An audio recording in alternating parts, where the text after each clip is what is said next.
greatest of all teachers and giver of love, hope, faith, and wisdom, look upon your children, the teachers, learners, parents, guardians, and out-of-school youth and adults. We humbly ask for your mercy and forgiveness. Guide us to the right path. May our efforts be blessed with insights and understanding, wisdom and respect for all. Bless us with patience, for the path of learning is never easy. Bless our commitment to keep on learning new knowledge and experiences. Let your light shine upon us as we make our world a better place to live in. Amen.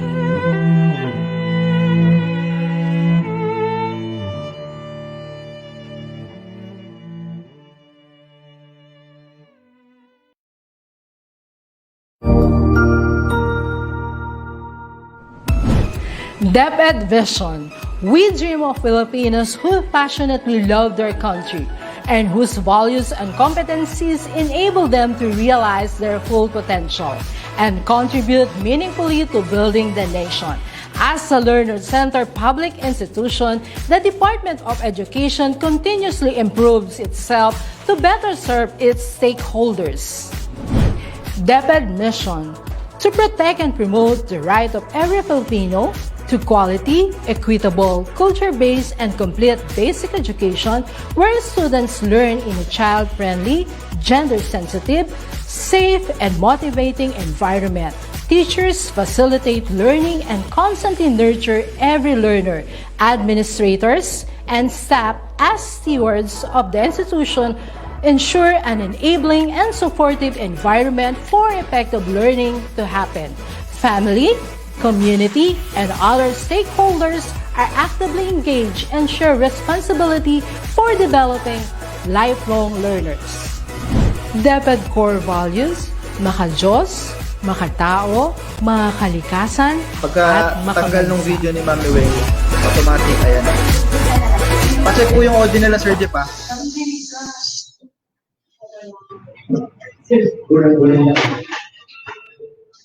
Welcome to the third day of the virtual in-service training for public school teachers brought to you by the ICTS Educational Technology Unit. We would like to thank you for the support that you showed us. We could have never done that without you, dear teachers. On behalf of the head of the Educational Technology Unit and all its hardworking and dedicated educational technology specialists, we would like to extend our gratitude to everyone. I am Sir John Jefferson Sevilla from Las Piñas National High School, Schools Division Office of Las Piñas, and one of the EdTech specialists and one of your Masters of Ceremony. And I am Maria V. Sevilla from Kaunaran High School, SD Onabatas, also one of the EdTech specialists and one of your Masters of Ceremony for today. To give us some energy for the tasks that are waiting to us, let's have the Energizer with Mapwe. Hello, good morning. So today we have a little trivia for you to excite about this topic this morning. So gusto ko mga dear participants, mag-heart kayo if you know the answer, or you can type in the chat box if you know the answer. This trivia will help you to understand what will be the topic for this morning. Okay, so are you ready now? So I'll read. In 2015, Google Incorporation became part of the new holding company. What it is named? So I repeat, in 2015, Google Incorporation became part of the new holding company. What is its name? Okay. So ano po ang sagot dito? Now, so babalikin po natin. So to give you the trivia, the answer of this question is alphabet. Okay.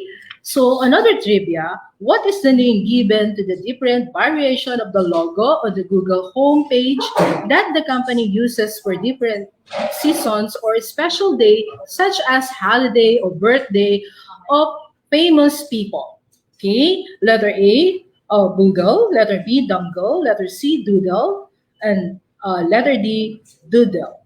Okay, so the answer is about the trivia doodle. Okay, so another trivia. What is the nickname given to Google's corporation headquarters in Mountain View, California? So letter A, the spaceship, letter B, the Googleplex, letter C, the donut, and letter D, the biosphere. So the answer for this question is letter B, the Googleplex. Okay, so I know some of you didn't type the answer, but this trivia will help you to understand what is the story behind about the Google. So Google was founded by Larry Page and Sergey Brin in which year? So kailan po ito? So letter A, 1995. So letter B, 1998. And letter C, 2001. And letter D, 2005. Okay, so the answer is 1998. Okay, remember that Google was founded by Larry Page and Sergey Brin at the year 1998. Okay, another trivia is Google corporate motto is don't be. Okay, so letter A, stupid, letter B, evil, letter C, mean, and letter D, cruel. What will be the answer is evil. Okay, so the next trivia for you to remember what is Google all about. Google in full, Google LLC, formerly Google Incorporation, 1998 to 2017, American search engine company founded in 1998 by Sergey Brin and Larry Page, that is subsidiary of the holding company Alphabet Incorporation. Google was originally named Backdraft. In 1996, Page and Brin collaborate on the pioneering web crawler concept Curiosity called Backdraft. Some speculate that the early search engine was known to retrieving backlinks, backdraft, which linked to Branch and Page. 90 tastic originality. A homepage linked to standard served for more than a year, but eventually chewed up to the most bandwidth. Dear participants, so ayan, I was reading, so I hope na natuto kayo for this trivia. I know that this trivia, you can search it all the time if you want to know about the Google application. The word that we always say, Google it. Okay, so that is the trivia for this morning, all about Google. And thank you so much for listening. Good day. Very much, Ma'am Rowie, for that very intriguing trivia about And very Google. too. Yeah. So medyo ngayon ko lang pala nalaman yung mga. Yung mga Google Flex, all this information about the founders of Google, and we knew in the trivia how long Google is and how far they have journeyed to become one of the most famous engines that we use every day. Yes, and of course, teachers, we would like to say thank you po sa lahat ng mga nagbibigay ng kanilang mga pa-shoutout. And alam mo, Teacher May, sobrang nakakatawa yung mga teachers na nag-message sa akin kasi they're telling me na natutuwa daw yung mga principals nila, yung mga teachers for all those greetings. Kaya naman, medyo ile-level up natin ngayon yung pagbibigay natin ng mga shoutout natin. So we are asking the teachers po na pwede po kayo mag-selfie. Tapos, kumuha po kayo ng paper or bond paper, lakihan po yung sulat, then pakilagyan po ng inyong shoutout, then ida-download po namin yung mga images na as much as possible na kaya namin lahat. Itatry po natin, then we'll be posting it during our break, di ba po? Then, aside from that, we're going to use our hashtag. So what's our hashtag, Teacher May? It's hashtag virtual INSET day 3. Pagandahan po tayo ng selfie. Post your selfies on the comment section and we will check them out. Yes, and huwag niyo pong kalimutan na sa inyong pagsiselfie ay isama po ang inyong screen ng laptop or ng TV. And those teachers po that are taking pictures na in group, please, pakiusap po namin, we have to make sure of the physical distancing po as instructed by the INSET. So, how about the activities for today, Teacher May? Ano bang nilook forward? Actually, nilook forward ko yung Google and then yung Adobe Photoshop.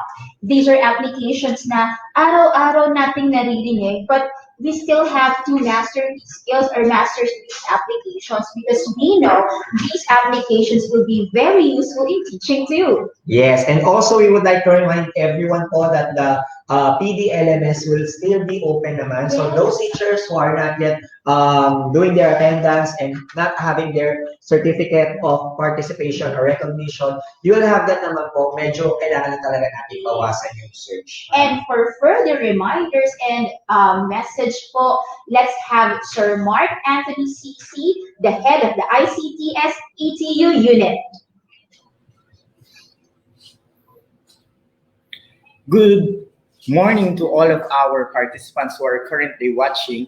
I am very happy that I'm with all of you in today's activity. So, to all of our colleagues currently watching, I'm sure that you are enjoying our virtual INSET program. As we have mentioned before, this is voluntary. Therefore, you can have in your own free time to access the activities and to get your digital certificate.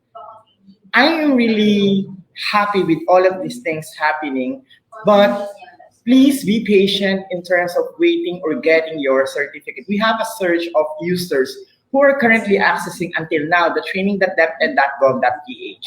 And as an alternative, you can also access it via the lms.deped.gov.ph. Here is my suggestion. If in case that you are still having difficulty, do not worry because we are not closing the system. We will keep it open until that everybody have accessed it already and have claimed the digital certificate. Now, let me move on with an etiquette material or an etiquette issue. All of us teachers are actually keep on saying that our learners should stop doing plagiarism. Our learners should stop doing the digital cheating. If teachers would like to have that and be in a reality, us being teachers should do that also. Why do I need to tell that? Because when we have checked the internet just yesterday, we have found out that there are some participants who are sharing the answers via YouTube or via a link system wherein easily the other participants can check that. If we will try to look at it and reflect on our side, on ourselves, isn't it that as teachers, we are teaching our learners to stop copying, to stop doing plagiarism, and do certain acts that it should be the good one. Kaya nga po tayo ay mga guro. Ang mga guro ay nagtuturo ng tamang aksyon. Kung nais natin ng pagbabago, that change begins in me. That change begins in each one of us. Hindi po ako nagpaparinig. Hindi po ako nagagalit. Ako nga po ay natutuwa sapagkat isa lang ang ibig sabihin nito. May realization sa atin na kinakailangan na baguhin natin sa ating sistema. Kung tayo ay nagnanais na magturo sa ating mga mag-aaral na wag nilang kopyahin, wag silang mandaya, alam niyo po ba, maaaring babalik at babalik pa rin ito sa atin dahil kung tayo mismo ay gumagawa ng bagay na ito, ibabalik ito sa atin ng mga mag-aaral natin.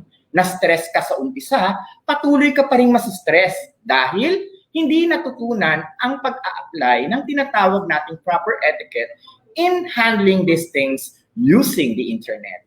As teachers, we need to have this responsibility. This responsibility must be reflected in our action. And being a teacher, I hope we learn something in this incident, in this situation. Uulitin ko po, hindi po ako nagagalit. Ako pa nga po ay natutuwa sapagkat ang mga guro natin ay willing na makatulong sa kapwa kaguruan. At ganyan din ang ninanais natin. Ngunit, gaya nga ng aking nabanggit, maaari ay huwag po natin i-share yung mga answer key dahil gumagawa tayo ng paraan ng tinatawag natin na digital cheating. With this kind of actions, we are also reflecting it to our learners that they may, take note, they may or they can do it also. Why? It is a reflection of what they have seen in the internet. Kaya sa mga kaburo ko po, tandaan, ang ating aksyon ay napakahalaga.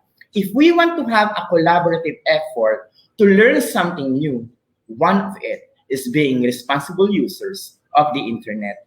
Kaya naman, sa mga kaguro namin na nag-share at nagbabahagi naman ng kaalaman kung paano i-access ang learning management system, maraming salamat sa inyong effort sapagkat ipinakita nyo lamang na kayo ay may natutunan sa ating programa.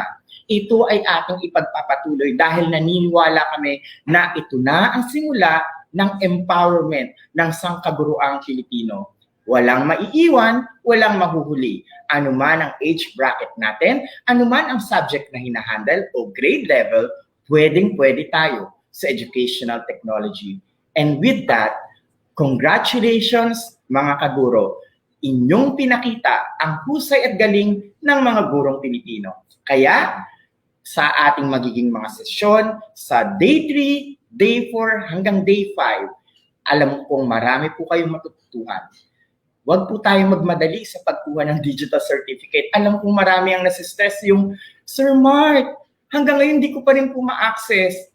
Pwede po ninyong ma-access ito kapag humupa na ang surge. Para lang yung butas ng bote na ang hirap-hirap pasukin ko, sabay-sabay mo ipapasok yung straw. Kinakailangan ay, let's give time, enough time for us to access it. It's all available. Ulitin po natin, ito ay libre. Kaya naman, ang pagkatuto ay hindi gagawing komplikado. Ito dapat ay libre. Kaya, let's enjoy learning sa aking mga kaguro. Maraming salamat po. Makikita ko po ang inyong husay, ang inyong dedikasyon sa inyong gagawin na pag-apply nito sa inyong pagtuturo. Have a great day. Thank you very much, Sir Mark. No? Well, actually, Teacher May, totoo yung sinabi ni Sir Mark. And you know what, teachers, the reason why we are telling you this, kasi we would like to know sana if these YouTubers or bloggers are actually aware na they have to seek for permission, Yes. diba? Na sinishare nila yung mga videos natin, yung mga ginagawa natin dito. Because we are actually doing this for free. Diba? And alam naman natin na it's a good thing kapag alam niyo yung specific YouTube channel na kailangan ninyong puntahan para alam po natin na legit yung information na nakukuha natin. And as teachers po, no, we would like to stress that we should avoid these following mistakes like doing plagiarism, digital cheating, and even in virtual environment and virtual spaces, we still have to exact professionalism whatever we do or whatever we do. Kasi hindi porket nasa online po, no, yung pagiging professional natin na hindi natin na i-apply. So teachers, no, I hope we get reminded of the actions stressed by the head of the PTU. Yes, and another thing, syempre, it will be unfair naman for those who are attending the webinar from morning to afternoon. Yes, answering the forms. Tapos, we'll see some teachers that are really not attending naman the virtual INSET. Tapos, they will have also the certificate. Kaya nakikita po natin talaga na search yung sa PDLMS natin. Kaya, we are asking everyone to be vigilant. Magtulungan po tayo mga teachers para maging masaya po ang ating virtual INSET. And of course, with that, katulad nga na sinabi namin kanina, we are requesting kung meron po kayong mga camera phones dyan, mag-selfie na po tayo ngayon, lumapit na po kayo sa inyong mga screen, and mag-smile po kami dito ni Teacher May, then ready na po tayo for selfies. Okay, open na. Yes, our hashtag is the virtual INSET Day 3. Okay, so ready na po tayo? In 5, 4, 3, 2, 1. Smile! Smile!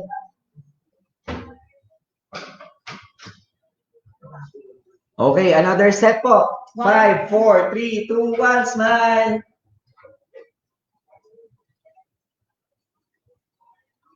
Ayan. Magandahan ng selfie ito. Sir Oo. Jeff. So, pwede na pong i-comment yan sa ating mga channels. Pwede sa YouTube, pwede sa Facebook. And i-comment nyo lang po para po makita namin. And we will try our best to select the best selfies, no? Pwedeng selfie, pwedeng groupie. Pero again, po, if groupies, please practice social distancing. Yes, and you know what, Teacher May, kahapon, I received some messages na meron tayong mga teachers na nandun talaga sila sa bundok, yung iba nasa mga bukid, o pulo.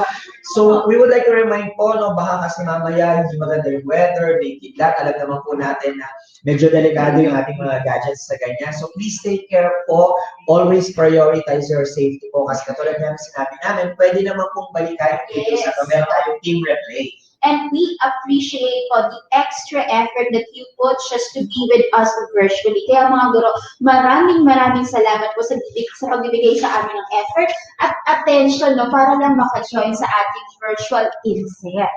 And maraming salamat din po sa mga good comments na binibigay nyo through FB. Actually, nagbabasa tayo ng mga comments, no, sa mga teachers, group, teachers pages, no. Nagbabasa po kami at nakakataba po ng puso yung mga heartfelt, no, at yung authentic praises nyo po, no, para sa virtual INSET. Hindi lang po kami ang gumagalaw sa INSET na ito. Napakarami po mga tao ang nasa harap at likod ng camera. Kaya sa lahat po ng nasa DTU, sa lahat ng bumubuo ng INSET na ito, maraming salamat po sa inyong lahat.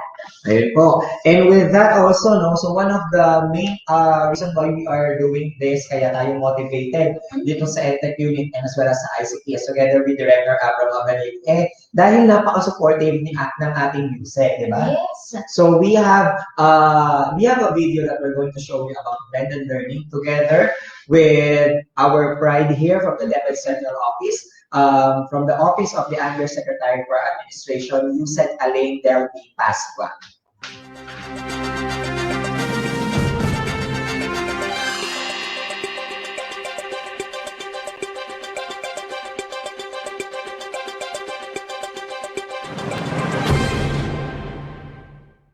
Malayo na ang nilakbay natin sa edukasyon. Mula noong unang sibilisasyon hanggang dumating ang panahon ng kolonisasyon. Dinanas natin ang digmaan at sinapit ang kapayapaan. Sinubok man tayo ng maraming bagyo at dumating ang mga pagbabago. Hindi tayo huminto sa pagtuturo. Nagpatuloy ang ating pagkatuto. Hanggang sa kasalukuyan, habang binabagtas natin ang bagong normal, lumikha tayo ng iba't ibang pamamaraan upang maihatid ang edukasyon sa kabila ng krisis pangkalusugan. Ipinakilala natin ang blended learning sa mga Pilipino, kung saan lulan nito'y abot kamay na kaalaman para sa ating mga kabataan.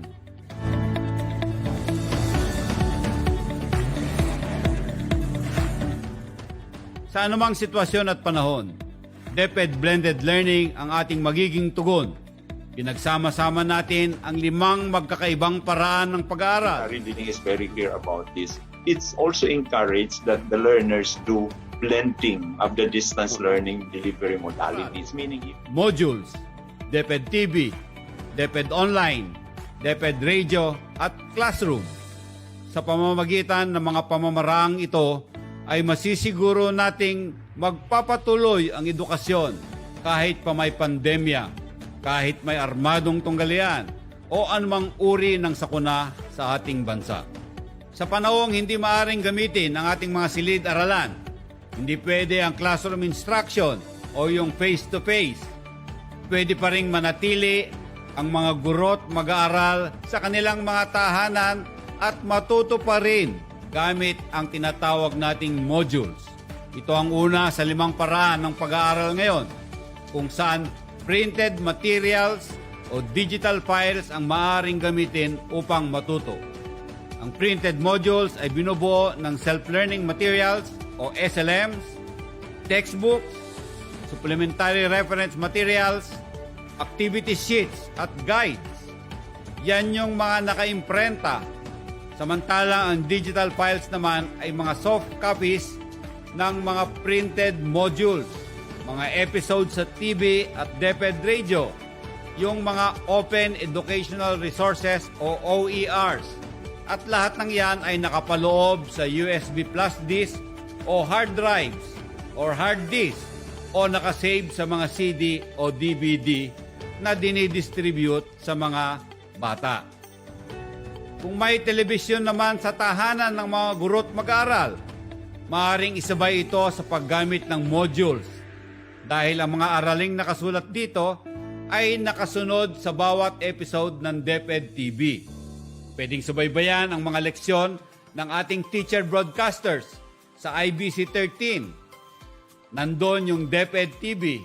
Hanapin lamang yan sa ating mga cables o sa CATV, sa Cable TV Network, sa ating mga direct-to-home o mga black boxes o yung DTT na tinatawag, yung Direct Terrestrial TV o mga satellite dishes. Simula Lunes hanggang Sabado ay umeere ang mga asignaturang pang-kinder hanggang grade 12, pati ALS o Alternative Learning System. At kung sakali mang hindi maabutan ng mga bata ang mga aralin sa takda nitong oras, maaaring ulit-ulitin ang episodes ng DepEd TV sa pamamagitan ng pag-access sa DepEd online platforms. O tawag natin dyan yung DepEd Online. Kung may cellphone o computer na may internet connection ang tahanan, maaaring sabayan ang modules at DepEd TV ng tinatawag nating DepEd Online, kung saan maaaring gamitin ng mga guro, mga magulang at mag-aaral ang iba't ibang online platforms katulad ng DepEd Commons, LR Portal, DepEd TV YouTube, DepEd TV Facebook, DepEd LMS o yung Learning Management System. Nandyan din yung paggamit ng Google Hangouts at Classroom, yung Microsoft Teams, at yan ay ginagawa sa pamamagitan ng local wide area networks na mayroon sa iba't ibang lugar. Sa DepEd Online rin matatagpuan ang mga electronic copies ng SLMs, mga episodes sa DepEd TV at radio, OERs at iba pang materyales sa pag-aaral na madadownload at mapapanood kahit anong oras. Samantala, kung wala namang TV o wala namang internet connection, subalit mayroong radyo, maaari ring itong gamitin sa loob ng tahanan. Maaaring mapakinggan sa DepEd Radio ang mga araling ipinalalabas sa DepEd TV. Mas epektibo kung ang pakikinig sa DepEd Radio ay sasabayan ng modules o pagbabasa ng mga materyales na hawak ng mga bata. Ang mga araling nakasulat sa printed modules ay tugma sa mga araling ibo-broadcast sa local radio station. Alamin lamang sa eskwelahan, sa teacher, o kaya sa dibisyon kung ano mga local radio stations ang magpapaere ng DepEd Radio. Yung iba nga ay handheld radios ang ginagamit. Tandaan na ang module, printed man o digital, yung DepEd TV, DepEd Online at DepEd Radio ay magkakatuwang sa paghahatid ng karunungan sa mga mag-aaral. Importante ang kombinasyon ng mga ito upang maging epektibo ang tinatawag nating blended learning. Ibe-blend mo yung isang modality sa ibang modality. Ibe-blend natin o pagsasamahin natin yung printed module sa DepEd TV, sa DepEd Radio o kaya doon sa online. Kaya pwedeng kombinasyon ang tawag natin dito. At kung maaari nang bumalik sa paaralan para sa face-to-face classes, kung pwede nang magklase sa mga paaralan, yung modules, DepEd TV, DepEd Online at DepEd Radio ay may halaga pa rin dahil ito ay gagamitin pa rin, mas madaling matututo ang mga bata at matulungan sa mga pagtuturo ang mga guro. Sa pagbabalik tanaw man sa mga leksyon o paggawa ng mga takdang aralin, mas magiging magaan ang edukasyon para sa lahat dahil mas marami ang mga paraan, iba't ibang mga modalities. Hindi na magiging limitado sa silid-aralan ang dapat matutunan ng kabataan. Magmula ngayon, ang DepEd Online at ang DepEd Broadcast ay makakasama na natin sa biyahe ng edukasyon. May makakatuwang na sina mama at sir sa pagtuturo. Mas panatag na ang loob ni nanay at tatay dahil masusubaybayan nila ang kanilang mga anak at mapapanatiling ligtas sila sa loob ng mga tahanan. Malayo na ang mga nalakbay natin sa sistema ng edukasyon. At sa patuloy nating biyahe at bayanihan, sisiguraduhin nating walang bata ang maiiwan. Magtutulungan kami para magpatuloy ang edukasyon. Ito ang biyahe edukasyon, our journey towards blended learning.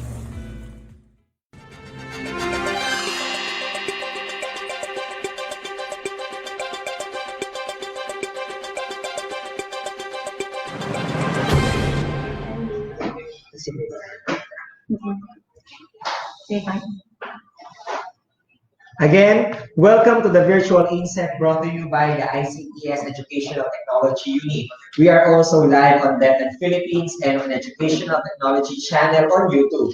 This insert program can also be accessed asynchronously so that you can browse the previous topics. Just go to the LMS for your region and access the course using your DepEd Commons account. Log in, go to ICTS Educational Technology Unit /Webinar Series 2021 and click Virtual INSET Training, In-Service Training for Public School Teachers. The enrollment key for this course is the name of the region where you belong. So what are we waiting for? Let us introduce the first speaker for the AM session. Our first speaker is Ma'am Rowena Andaya Reyes. Rowena A. Reyes is a head teacher 3 at Makati Science High School as Department Head of Technology and Livelihood Education, Information, and Communications Technology. She demonstrates a vision and empowers others to deliver agreed departmental strategies among faculty members. Part of her work is to develop and sustain appropriate structures for management, consultation, decision-making, and communication with staff and students on information and technology-related programs and activities. Her expertise made her a trainer for ICT schools competition, handling both students and teachers for competitions. She has been an ICT teacher and ICT coordinator for 15 years prior to her being head teacher or department head. Part of her training includes that of the Google seminar and workshop during the top Google leaders meeting in Singapore in June 2016 and in May 2017. She then initiated the deployment of Moodle Learning Management System, or LMS, at Makati Science High School, which tasks include management and updating of the school website and creation of students' and teachers' accounts in school domain for a well-managed ICT tools and equipment for teaching and learning as a result of the need for online classes amidst COVID-19 pandemic. To note, she increasingly widened her network when invited to attend and participate in the International Society of Technology Education, or ISTE, at Chicago, United States of America in June 2018. She's currently detailed at the Department of Education Central Office as an EdTech specialist of the Information and Communications Technology Service Educational Technology Unit, or ICTS EdTech Unit. Her expertise in the information and communications technology was maximized when she became part of the Open Educational Resources, or OERs, DepEd Commons, DepEd Learning Management System, or LMS, DepEd TV, and DepEd Online, DepEd Itulay, a free online tutorial. As EDU Microsoft Education Programs lead on the different projects of the ICTS EdTech Unit, she has always been passionate about promoting innovations in teaching and learning as she provides inputs in educational technology, open educational resources, and support for technology devices, systems, content training, and collaborating with teachers in and out of the classroom. She is recognized as a Google Certified Educator for Level 1 and 2, making her the Google Educator Group Lead as she is laterally recognized as Microsoft Ambassador. She is a Computing Technology Industry Association Information Technology CompTIA IT Fundamental Certified, an MA graduate of Master of Science in Information Technology at Rizal Technological University. She is now in her doctoral degree, taking up Doctor of Technology Education. She works collaboratively with colleagues to design, develop, and deliver educational technology initiatives that are anchored on DepEd's mission of developing lifelong learners by strengthening together with community stakeholders and sharing the responsibility of providing learners opportunities to 21st century skills. As part of her advocacy, she is also a Google Educators Group or GEG leader training teachers to be certified educators, thus initiating forums for educators to collaborate and support one another in using technology. As a Google certified educator for level 1 and level 2, Ms. Reyes devoted her time training and preparing talks and discussions from one school to another, from one division to another, empowering educators to learn and use Google for education products to make their lessons more innovative and interesting. For many educators, she is an innovator, making her ideas realized into action. Let us all give a virtual round of applause to Miss Rowena Andaya Reyes. Ayan. So, good morning. Sobrang haba ng bio note, ano? So, hindi ko na ibabrag ang aking sarili because everything is there. So, again, good morning. Thank you so much for participating. We are on day 3. Okay, so kumusta naman po kayong lahat? I hope nakapag-breakfast na kayo while nag-tune in. And thank you sa mga teacher na nandiyan, nagsusubaybay kahit na nakikita namin sa Facebook ay nasa umaakyat sa taas para lang makakuha ng signal. And for that, we really appreciate your effort to be participate in our virtual INSET 2021. So, hindi ko na patatagalin. So my task today is to explain to you the changes or rename from G Suite to Google Workplace. So for now, I'll give you the overview kung ano yung mga changes na ginagawa. But still, ito pa rin ang magagamit natin. Same pa rin. Again, good morning, dear participants. This morning, I'm going to share with you all about the Google Workplace for Education fundamentals. So in terms of teaching and learning, we say that most of the time, all you need is Google because things go better with Google. The aims and objectives of Google include the following: to organize the word information and make it universally accessible and useful. And its corporate vision to provide access to the word information in one click. Remember, in one click. Its mission and vision statement demonstrate that organization is dedicated to ensuring that everyone, everywhere, can access the information need when they need it. Today, Google, no less than the encyclopedia that offers you information of knowledge and everything under the sky. And everyone is familiar to the popular phrase, Google it. Be in Google search or Street View or navigation, Google has always been there as your guide. We know that Google for Education plays an important role in education by enhancing productivity and productivity of teachers and students. It transformed the way we used to study, thus play a major role in imparting education and knowledge and accessible and comfortable for all. So that is all about Google for education fundamentals. So today I'm going to present with you the why the teacher always connected to the Google.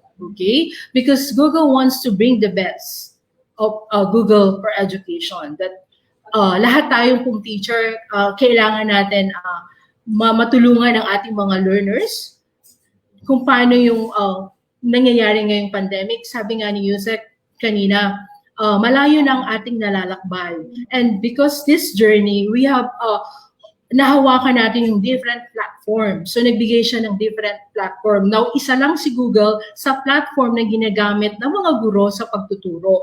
Kasi kahit ng EdTech, marami siyang platform na ibinibigay o sinishare sa inyo. But at the end of the day, yung kakayahan pa din ni teacher kung paano niya gagamitin ang platform na ito sa pagtuturo. Because our goal is transform teaching and learning mas easier and comfortable for us, teacher.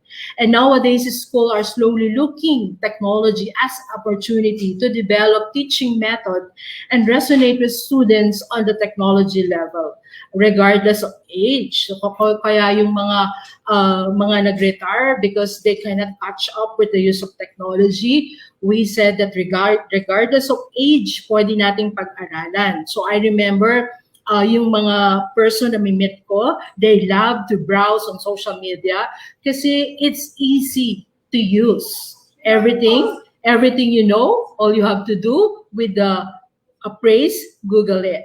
Then almost everyone owns a smartphone like Google, our library. Okay, or also it can bring us to help us as encyclopedia or as thesaurus or as Kindle in our textbook.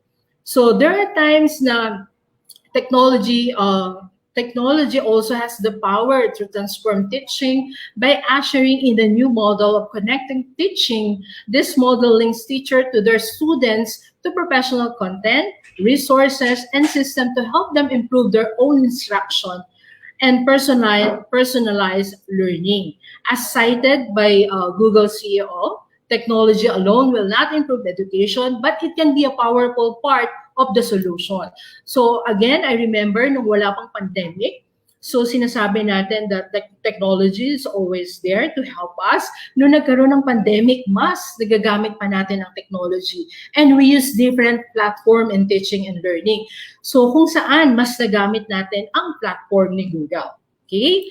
So and also look at the student. Kapag na-transform natin ang learning, we can achieve yung pwede nating maibigay ng best for our learner. And also, learning sit across everything we do at Google. So, i-Google mo lang yan. You can ask anything in Google. No? If you're in the couch and you want to search something, all it started in searching, the ability to access information. If you're walking around and you have internet connection, you can search everything, even though the map, it will give you. Google will give you the map. And also, if you don't know how to bake, how to cook, YouTube is there to teach you how to do that. Lalo na ngayong pandemic, di ba? Most of the time, if we don't know everything, we always say, YouTube mo lang yan. And also, when it comes in professional development, lagi nating tinitignan that the technology and also the Google, when we browse anything, it will help us to develop our professional development in terms of teaching and learning for our students. And also, again, all the faculty ngayon always connected na on the internet because everything, you can download everything from the Google Drive. And again, the goal of Google is to provide the right learning to the right people at the right time. Okay, learning is at the heart what Google does every day. More than 1 billion of people come to Google to find answer and to discover something new. So for us teacher, if we don't know anything when we face in our class, so I suggest mag-search tayo ng mga learning materials. Kung kulang tayo sa mga materials, sa hard copy, so we can search it. All you have to do is modify and read and filter yung mga na-search lang natin. Okay? Again, sabi nga natin, we believe everyone deserves access to a great learning experience. And also as teacher, I believe that no matter our background, deserve access to great learning experience. So whatever learning experience that we have, we can impart it to our students. The ability to learn in the classroom, at home, and everywhere in between has been more important than today. So again, I believe na after ng session na ito, after ng virtual insert na binigay namin sa inyo, you learn a lot. Okay? And also, why? Because every person deserves the chance to fulfill their potential. It is necessary to maximize the potential. So we know naman as a teacher, nakikita natin yung potential ng mga students natin. And everybody is talented. Everyone has what it takes to make something out of their life. But sometimes the missing link is just that chance to express themselves for a lot of people who did not maximize their potential. They end up not maximizing their potential because they are never to get the chance to do so. So as a teacher, nakikita na natin yung mga bata, there are a lot of things na kailangan natin ma-maximize yung kanyang potential. Then, ganun din naman tayo as a teacher. We need to maximize ourselves. Lalo na ngayon, dapat the teacher is always one step ahead for our students. Kahit na bago yung mga ginagamit nating different platform, we need to deserve pa rin for our professional development to fulfill our potential. Everybody, meron tayong mga different skills that we need to maximize. Okay, wag po tayong i-maximize, wag po tayong matakot na i-maximize ang ating skills because everybody has a lot. Okay, then the next one is, and when the students have everything they need to learn in a way that works for them, powerful. So possibilities open up. When the students have everything they need to learn in a way that works for them. So very powerful yun kapag natuto yung ating mga bata at nai-direct natin sila for the right learning. When it comes to what students need to learn, it will naturally vary from students, but some fundamentals apply to all. Students need to access up-to-date curriculum. So kailangan na ibibigay natin yung best sa ating mga bata. Sabi nga kanina, di ba, nagkaroon tayo ng mga MELP. So dapat yung mga tinuturo natin still naka-budget upward, then naka-connect pa rin siya sa ating MELP. And also, they need to access teacher who can guide their support their learning journey. And as a teacher, our part is to help the students maging part ng kanilang learning journey. Kasi tayo yung magdidirect sa kanila. Like for example, ngayon gumagamit tayo ng technology, dapat i-guide natin ang bata sa proper way how to use the technology. Not just of using, but the word netiquette. Yan, tinuturo din natin yan sa ating mga bata. Okay? And also whether it is a screen reader for visually impaired students or video conferencing tools for this learning. So ayan po yung mga possibilities na pwedeng ibigay ni Google. That when the fundamental support and tools of education are provided, possibilities open up, potential can be fulfilled. Okay? So meron akong isa-cite na example. Look at Les Brown, one of the world's leading motivational students. He was born on the floor of an abandoned building and was labeled as mentally handicapped during this primary school year. His twin brother was bright. Let's earn the label that Tom Twin, one teacher changed his life. So ito yung nakaka-encourage, giving them the confidence and self-belief that anything was possible. And he worked hard since that the moment to realize his goal and leave the praise that you have a greatness with you. Okay, so as teacher, wag po tayong matakot na tulungan ang ating bata. So even though na-stress na tayo, there are a lot of things that we need to be ready when we face the class. So wag tayong matakot because at the end of the day, so marirealize natin na ang mga estudyante natin ay tinulungan natin sila ma-maximize ang kanilang potential when it comes in learning. Okay? So learning happened at the school, at home, and everywhere in between. So look at pandemic now. So today, the learning, ang mga parents po ay part na rin. Teacher na rin po sila ngayon. And also, we know that the first time na naging teacher natin, yung ating mga magulang. Okay? So, binalik lang ngayong pandemya. Always remember that na kahit na-struggle po ang mga parents, always remember that you can connect. Connect po tayo sa ating mga teacher. Huwag po tayong matakot kahit parents tayo. Hindi natin alam, pwede tayong mag-ask a teacher ng help. Then we know just how much involvement natin and happen. And also dapat din yung mga leaders natin, yung mga administration, dapat alam din nila yung how to deliver the curriculum, and also kung ano yung mga ginagawa natin, the school leader who make a decision about how the school is run, and ano po pa yun, and how to abreast with the new technology. So ayan po yung mga dapat na alam ng ating mga administration kung paano po isusupport ang ating mga teacher in terms of getting a lot of materials, revising of curriculum. So ano yung pwede nating magamit ngayong pandemic. So dahil online lang tayo, ano pa yung mga supplement materials na pwede nating gamitin. Like most of the time, nagkakaroon tayo ng professional development.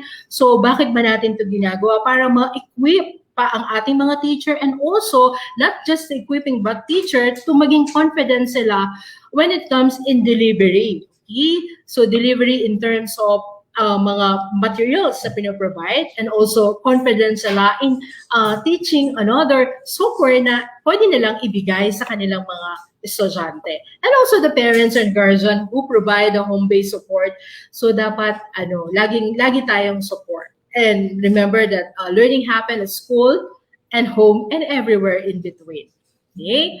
So again, as you can see on my slide, so it's why our ongoing aim is to be helpful, providing technology and tools to support the ever-evolving needs to both educators and students.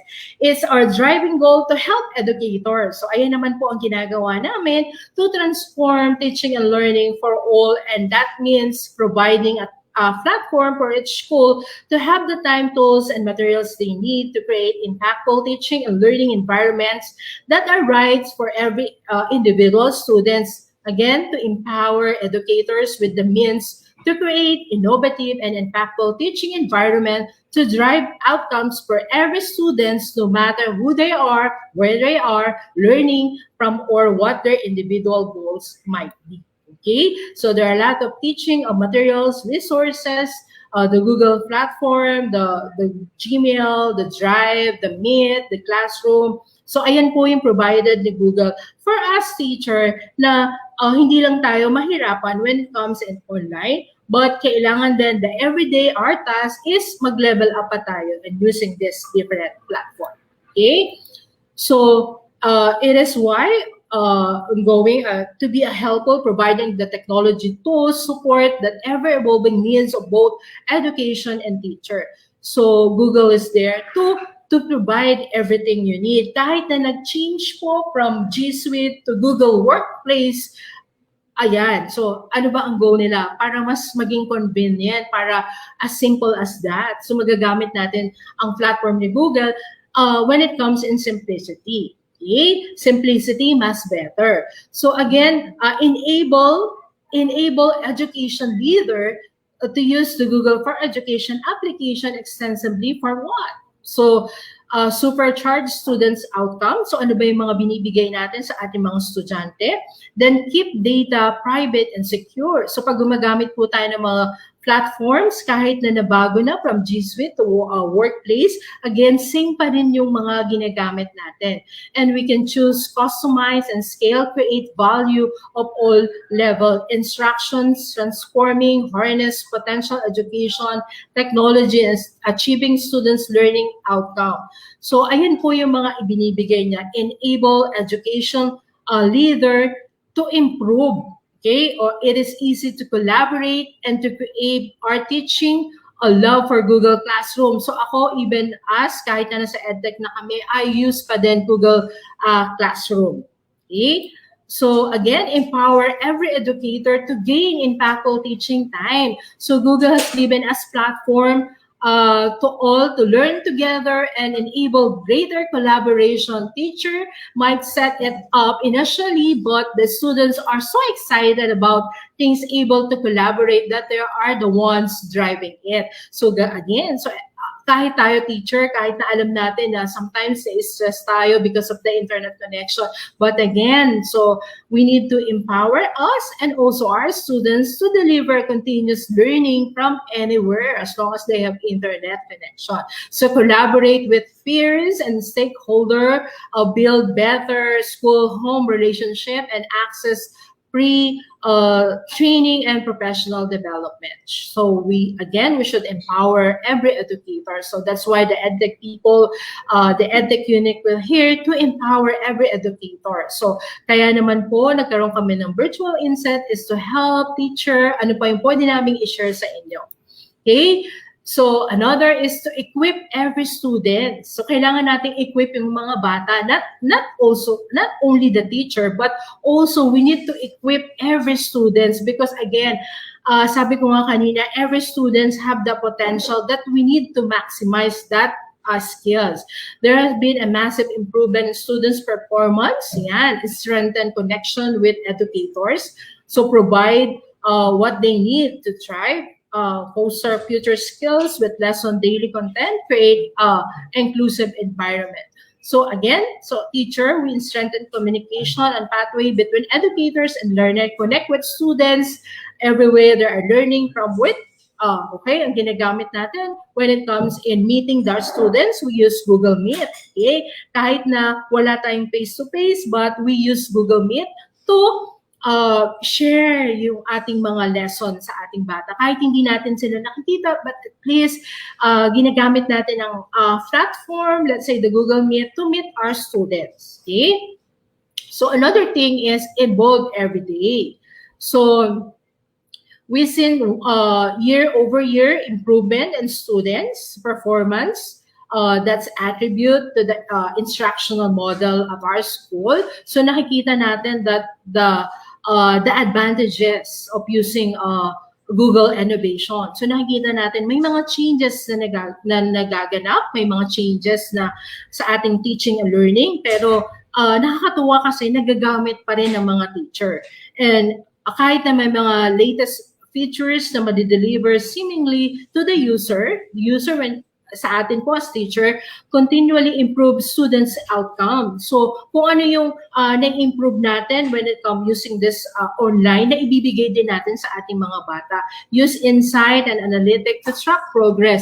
Pag gumagamit po tayo ng Google Classroom, nakikita natin yung weaknesses ng bata, kung saan papasok sa teacher, lalo na kung mayroon mga tinatawag na multi-intelligence. So, yan po ang work ng ating mga teacher.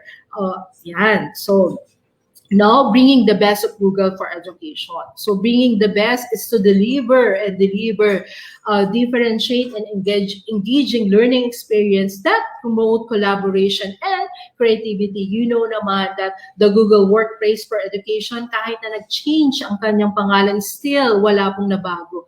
Ganun pa rin yung mga features na binibigay ni Google. Again, when we use the Google platform, especially in Google Classroom, this platform promotes collaboration and creativity for the students. And also we enhance and elevate class content with a host of educational resources. Marami pong educational resources na binibigay si Google. Kailangan lang po ay i-app ni admin. Kung meron po tayong domain, ang kailangan lang ay i-add up ni admin like the CS First, Teacher Center, Apply Digital Skills, at kung gusto natin turuan ng mga bata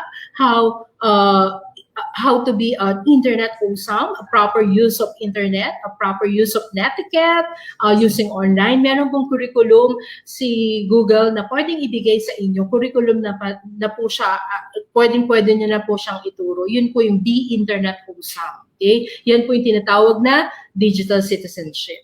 Okay? So, and bringing you more okay, than ever in 2021. So, nung February 18, nag-launch po si Google ng mga new changes and features. So, ayan po. Kung makikita natin, number 1, not number 1, but number 4. Google Workplace for Education now has 4 editions. So, meron na pong 4 editions to choose from to find the right solution for your school. Again, the right solution for your school. So, kung wala tayong budget for para sa mga online platform, again, free pa din binibigay ni Google Workplace Fundamentals. Yung mga ginagamit natin na sa pagtuturo, yan po yung fundamentals. Lalo na kailangan lang po natin, meron tayong domain. So, ayan. So, kung wala po tayong domain, we can connect sa Google Partner. Mag-email lang po kayo sa education@qsr.com. So, ayan. Pwede po silang makatulong sa inyo. Okay? And also, we have 500 policies in Google Admin Console. So, kung meron po tayong domain, ang admin po natin or the ITO or the ICT coordinator, sila po ang nagmo-monitor ng admin for updating ng mga students, pag-create ng students and teacher, pag-create ng account, sila po yung namamahala niyan. So, na-update na rin po yung capabilities ng console or the Google admin. Okay? And now, so ayan po yung mga changes. So Google Workplace for Education, yan na po ang tawag. Kasi nakakabulol po yung G Suite or G Suite. So hindi natin alam. So that's why ang goal ni Google is to make it simpler every day at convenient yung mga teacher. So ang tawag na ay Google Workplace for Education. Google Workplace for Education empower your school community with simple and flexible tools that cultivate collaboration and communication. And now comes with the choice of 4 edition. Okay, so number 1 is the Google Workspace. So meron pa rin tayong ginagamit na Google Workspace for Education Fundamental. So ayan po yung ginagamit natin na free tools that enables collaborative learning opportunities on a secured platform. So wag po tayong matakot na gamitin ito na gamitin because again, hindi tayo pababayaan ni Google. Secured pa din yung ating platform when it comes in teaching and learning. So Google Workplace for Education Standard. So ayan, ito po yung meron ng may bayad. So this is standard advanced security and analytics tools to help reduce risk and mitigate threats with increased visibility and control across your learning environment. Ito pong Google Standard, ito po yung for the admin side. So ito naman for teaching and learning upgrade, enhance educator tools to help enrich communication and class experience and guide academic integrity. So ito po is para po sa mga teacher and learning kung gusto nating mag-upgrade kasi lahat po ng function ay nandito. Then Google Workplace for Education Plus, ito yung everything is there. Okay? So lahat. Now, kung gusto niyo talaga na kung wala kayong LMS at kung meron naman kayong domain, so pwede po na meron tayong partner para makatulong po sa atin. Okay? So ayan. So nabigyan na natin. And also ito yung mga ginagamit natin, di ba? Classroom. Educators can streamline the creation of grading, collection, assignment, and giving them more time to focus students' outcome. So as a teacher, alam naman po natin ang benefit nito. So engage student with individual, interactive, impactful learning experiences. So alam natin itong gamitin. Sa mga session ng training namin sa Google Certification, isa ito sa exam. So sabi ko nga kanina, noong nagkaroon ng pandemic, 150 million students educator using Google Classroom, April 2020. So, ayan po. So, kasi ito po ang mas nagamit talaga. Kasi walang issue ng mga account, kahit personal account, pwede nyo siyang magamit. Okay? So, and also the Google Meet. Engage more deeply with students, colleagues, and parents to secure face-to-face video calls and messaging. So, you know naman, the benefit of this one. So, medyo in-upgrade na po siya.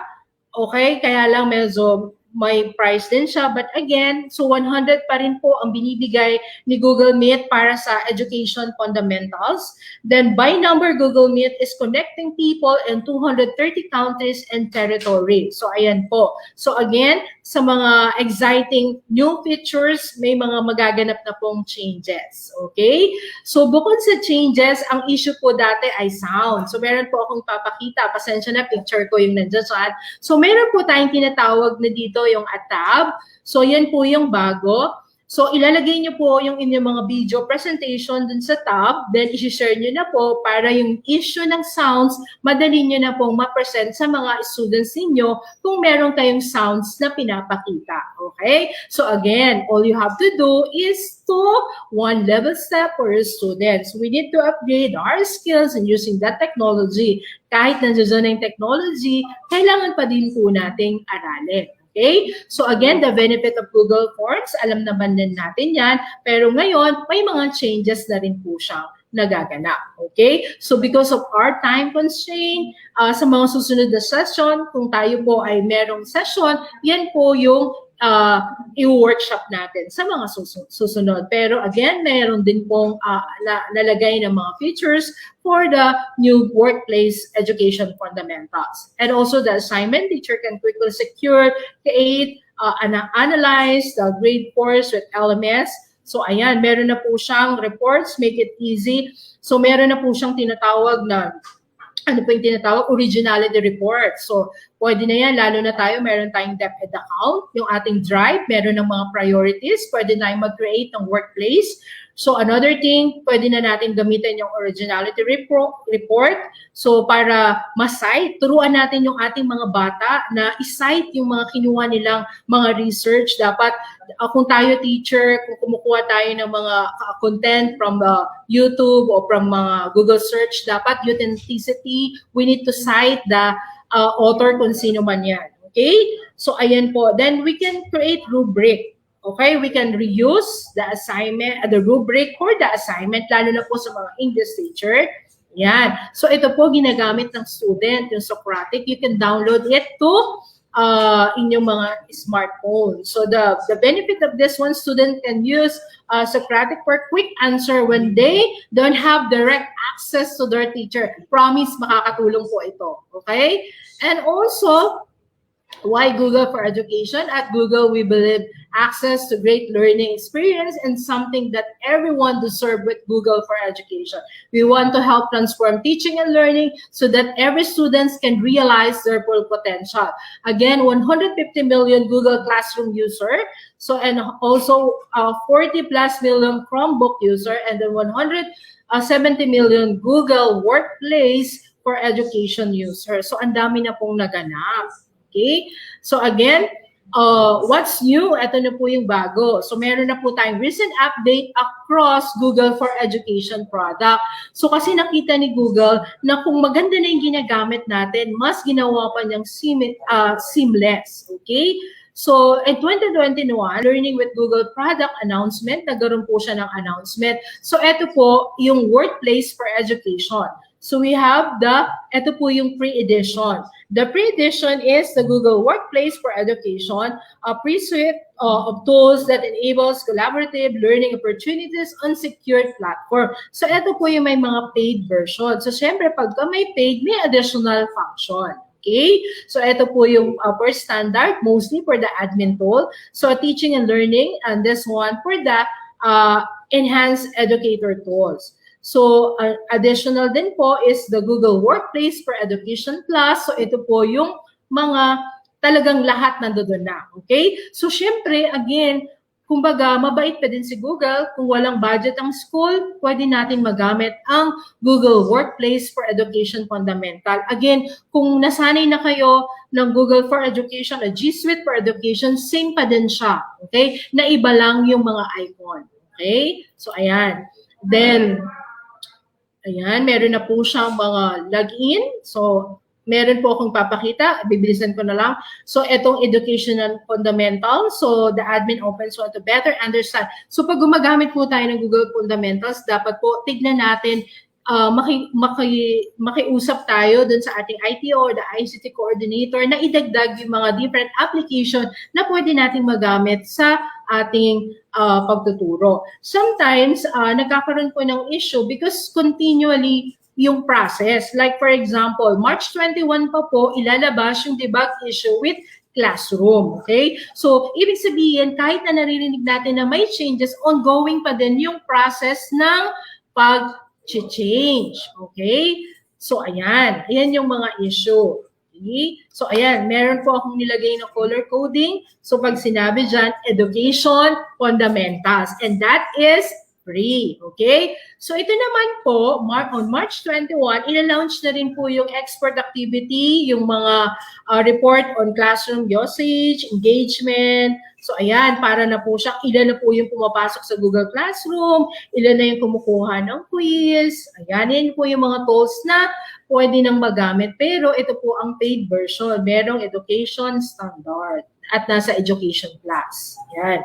And also, pero madami pa ding free. Like, ito po, I use, ilalabas later this year, use classroom offline for students with limited internet connectivity. Dito po ako masaya because ito po yung lagi nating problem. Paano kung walang internet connection? Again, this slot is available lang for the Android user for the start. Kasi syempre, again, continually, nasa ongoing process pa din. But still, nagagamit natin. Will make the classroom mobile apps work offline or with internet connection, intermittent connection. Students will be able to start their work offline students will be able to start their work offline, review their assignment, yung kanilang mga open drive attachment, with drive assignment in Google Docs with all an internet connection. So kung dati nahihirapan tayo because wala siyang internet connection, ngayon sinod na rin po ni Google yan. Pwede na po natin ma-download sa ating Android yung ating kapag gumagamit tayo ng mobile, pwede na natin i-download ang Google Classroom. Okay? So kahit na offline, magagamit natin siya. Again, ila-launch siya later this year. I think mga April po siya. Ayan, kung nakikita niyo yung color code, nasa Education Fundamentals, and that is free. Okay? So later this year, okay, sa Education Fundamental Plus, dati kasi pag personal Gmail o nasa domain lang, wala pong siyang na-export yung grade. Ngayon, later this year, lalabas na rin po yung grade export. Teacher can sync assignment and grading data between their Aspen. Ito po yung additional software na i-connect lang sa Google Classroom para po ma-export na ni teacher. Kasi sometimes, ako na-experience ko din using my personal Gmail, kahit na po na nakapagbigay ako ng quiz, iniisa-isa ko pa rin siya. Okay? Tapos nagre-response ako dun sa bata. Now dito, better na may additional software na i-connect lang sa Google Classroom para i-export na natin ang ating grade. Okay? So para ma-lessen din yung work ni teacher. And also, integrate your favorite edtech tools. Ano yung mga favorite edtech tools? So ito, meron tayo, kaya lang meron siyang bayad. So teaching and learning upgrade, so nasa educational plus siya. So ayan po. Okay? So another thing is, gusto ko lang yung free. So, alam ko naman, dear participant, gusto niyo rin yung free, di ba? Pero kung may budget naman si school at gusto niyo mag-provide ng additional software for the faculty and staff and also for the learners, maganda din po ito talaga. Okay? So, masisync yung ating roster. So, directly to the classroom for students. Again, admin will be able to create classes. Kapag may education class po tayo, si admin po, siya na yung magagawa ng mag-creation. Hindi na po si teacher. Kasi sometimes tayo pa yung nagke-create ng class. So, ito, directly to classroom para students information system. So, siya na po yung pwedeng gumawa niyan. So, possible na kapag Google Educational Plus tayo, possible na ang teacher ay mali-lessen yung work kasi may admin tayo na nagpo-monitor niyan. Okay? So, Google Apps for Edu Domain Administrator to create update teacher. So, ayan, i-update yung mga teacher kasi sometimes hindi siya na-update, dumadami lang yung mga number of students kahit na wala na sila sa school, hindi pa rin siya natatanggal. So, better na i-remove natin sila para the space, pwede pa tayong maglagay, mag-update. Okay? Para yung mga storage natin ay nababawasan. Okay? And also, better grading with improved mobile workflow. So more teachers around the world are using mobile devices for giving feedback on the go. This improvement will make it easier for instruction to switch between student submission, grade board, while viewing an assignment on the shared feedback. So again, for the startup, sa Android lang po muna tayo. So again, meron siyang color coding. So education fundamentals. Okay? So again, so improve photo creation, attachment, and submission for mobile first user. So again, education fundamentals pa rin siya.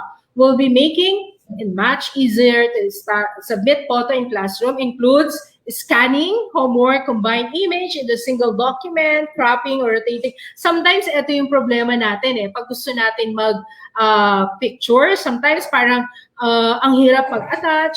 Ito, mas madali na lang po siya. Again, nasa education fundamental lang siya. Improve photo creation. Okay? So again, dear teacher, nakakatawa pong isipin na there are a lot of changes happening in Google Fundamentals. And lastly, this year, better understand your class with engagement tracking. So ayan po yung education fundamentals. So yung matrix, dashboard, help educator understand and measure student engagement, provide interaction. So meron na po siyang statistics. So nakikita na kung kailan siya nag-login.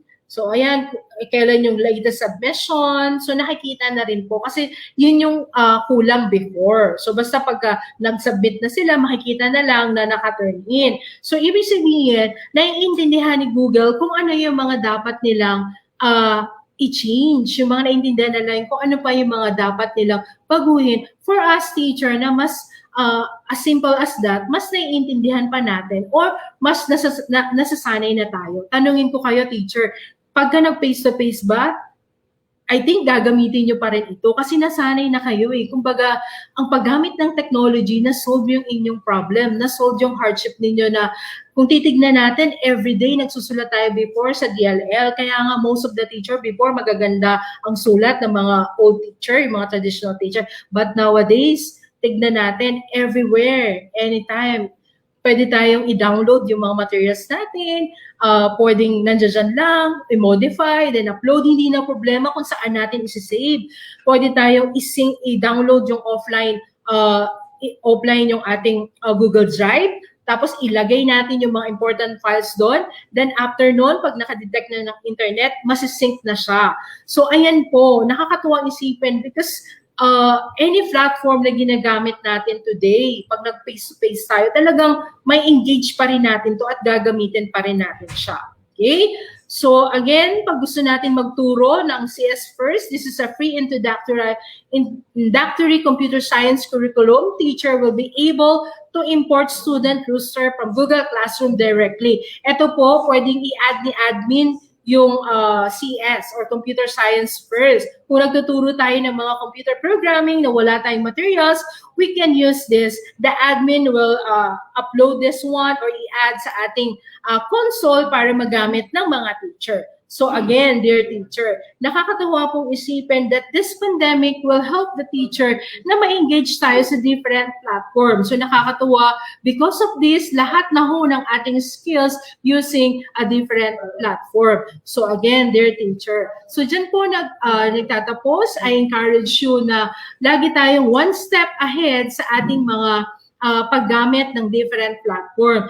Sa EdTech, binibigay po ang lahat ng mga different application na kung saan ay pwede nating makonect sa ating pagtuturo para po maging mas convenient tayo when it comes using a different platform. So nakakatuwang isipin na ang lahat ng mga teacher ngayon, nakikita namin kung sino yung nagpa-participate at natutuwa sila sa mga naganap, natuwa sila kung paano ang tamang paggamit ng different platform. At sa haba-haba ng tinakbo natin, mas natuto tayo at nagkaroon tayo ng confidence how to use the different platform. Again, dear teacher, thank you so much for still nandiyan kayo to hear kung ano pa yung mas ibibigay ng EdTech team. So always remember that the EdTech unit, nandito lang kami to help you and to engage with you on how to use the proper tools in teaching. Again, thank you so much for this morning. I hope you learn a lot from this. Thank you and good morning. Thank you so much, Teacher Rowie, for your informative and very encouraging talk about Google. Yes, you know what, Teacher May, I can still remember though. When we take the Google certification level 1 and level 2, so definitely po it will really challenge you regarding with the different applications that is offered by Google. And you know what, teachers, at first, parang if we're going to think it's Google certification, parang it's a big word na napakahirap. But definitely po, as you go along the way, ma-realize niyo na ito pala yung mga apps na usual na natin. Yes. And it's yung buong program, when you are to be certified as a Google certified educator, hindi naman ganun kahirap yung mga courses na binibigay, no?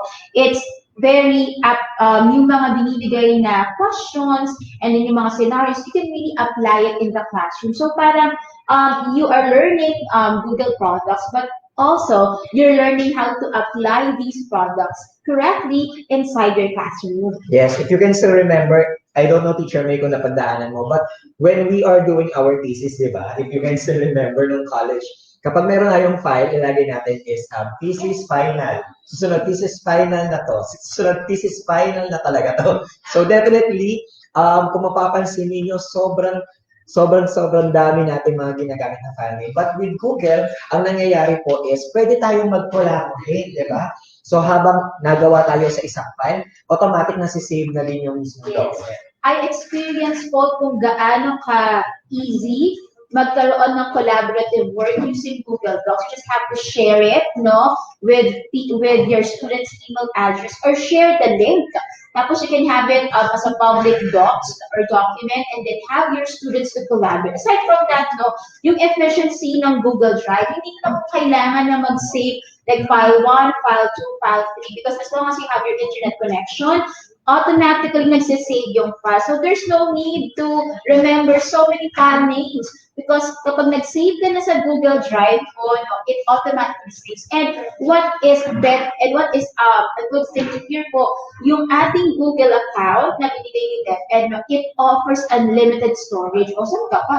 Yes, hindi na kailangan lagi magkaroon ng flash drive or magkaroon ng external hard disk kasi alam mo natin na medyo expensive din.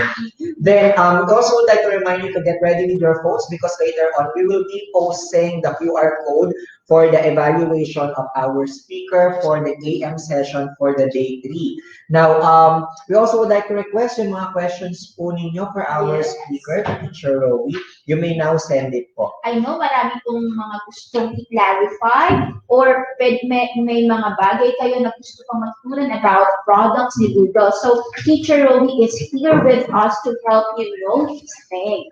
Yes, and so while we are waiting for those questions to be given to us by our technical and webinar directors, medyo may papagawa tayong challenge ang mga teachers natin ngayon because you know the Teacher May and Teacher Jeff are teacher broadcasters from DepEd TV, and as much as we would like to have yung mga teachers sana natin, magkaroon din ng DepEd TV feels, di ba? Yes, kasi nakita na namin yung mga pictures ninyo for virtual INSET Day 3 at namangha na kami how creative the teachers could be. Yung iba nagpa-photo frame, yung iba meron silang ganap dun sa kanilang groupie. So why not have the feels of being a TV as well? Yes, actually meron mga videos na talagang pinost nila na ginaya na talaga nila yung buong script na nandun sa video. Kaya naman po, we are challenging yung mga teachers natin. You can now create your own intro and extra. So pag sinabi natin, ano po ba yung intro and extra, Teacher May?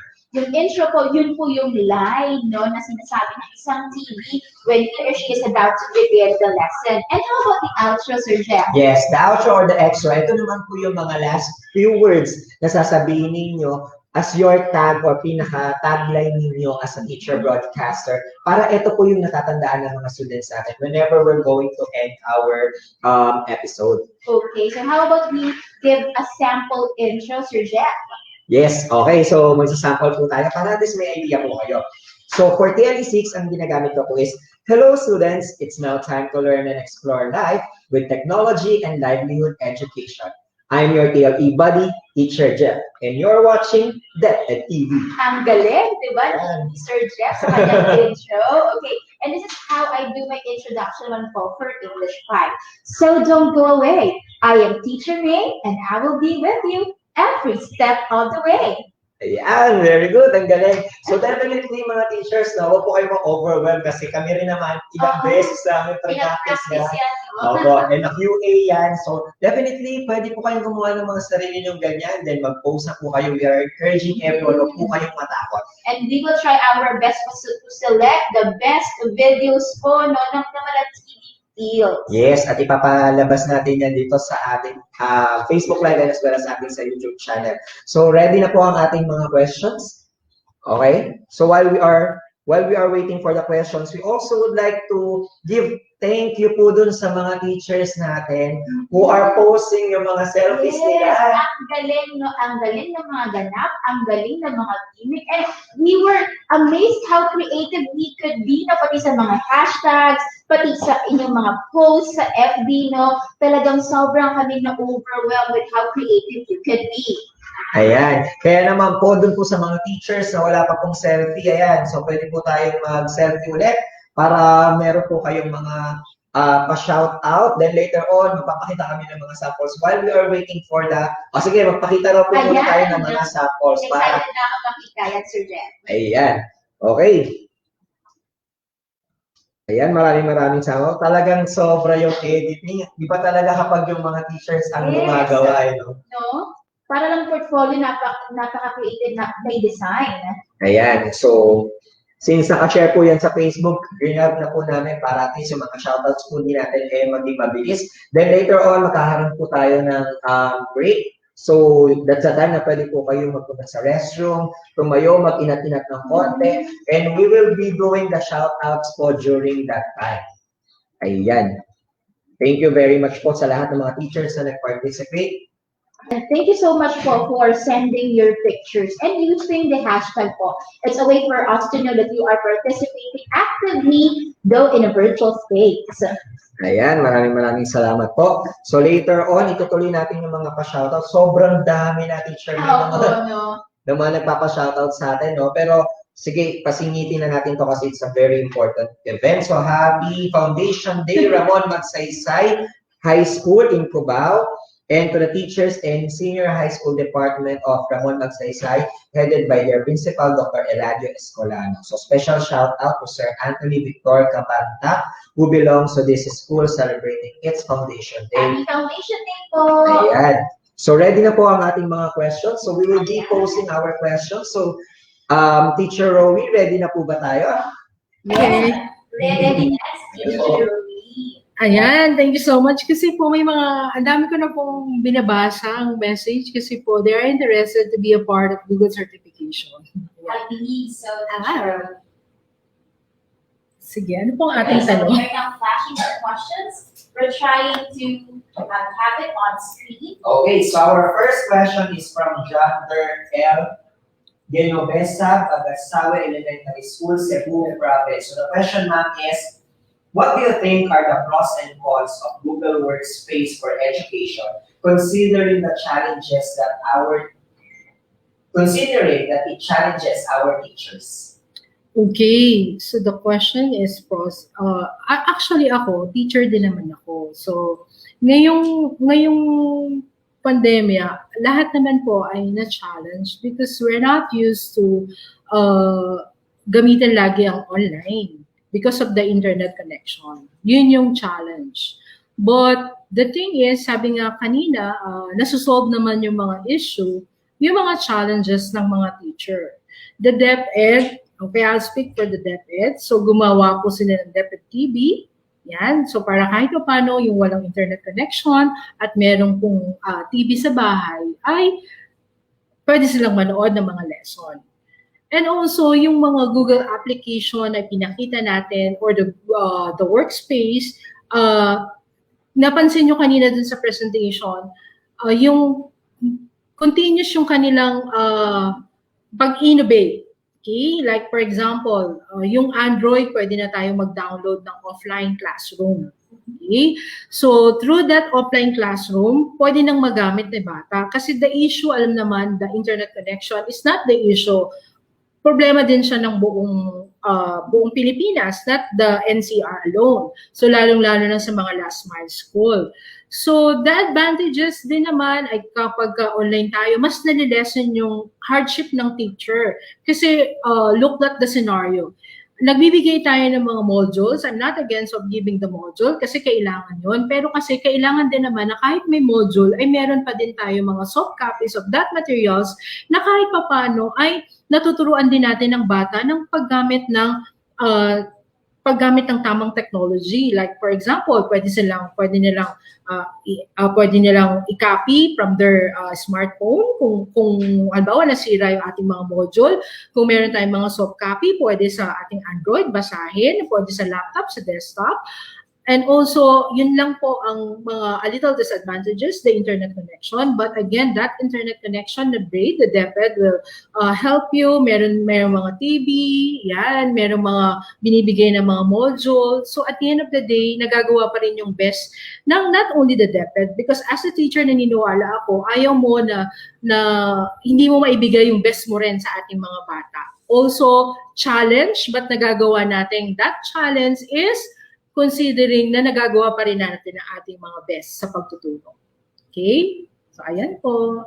Thank you, Teacher Rowie, for weighing the pros and cons of using Google application. So, we'll now have the second question po. And the question came from Mr. Ferdinand Anthony Villaflor from Kanya Marcelo Luna National High School of Cebu Province. And the question is, In mountain areas, how can we utilize the use of Google Classroom in delivering our lesson to learners? So ayan na nga po yung new changes and features na binibigay ni Google. Kung meron naman po tayong Android, again, pwede tayong mag-download ng Google Classroom.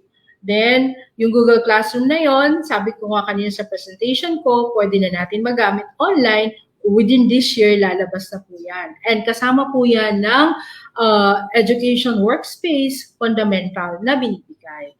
So, ako, nahihirapan din akong makita that yung mga teacher ay pumupunta din sa high area para lang makapag-connect. So again, ang pinaka-problem pa rin talaga is the internet connection.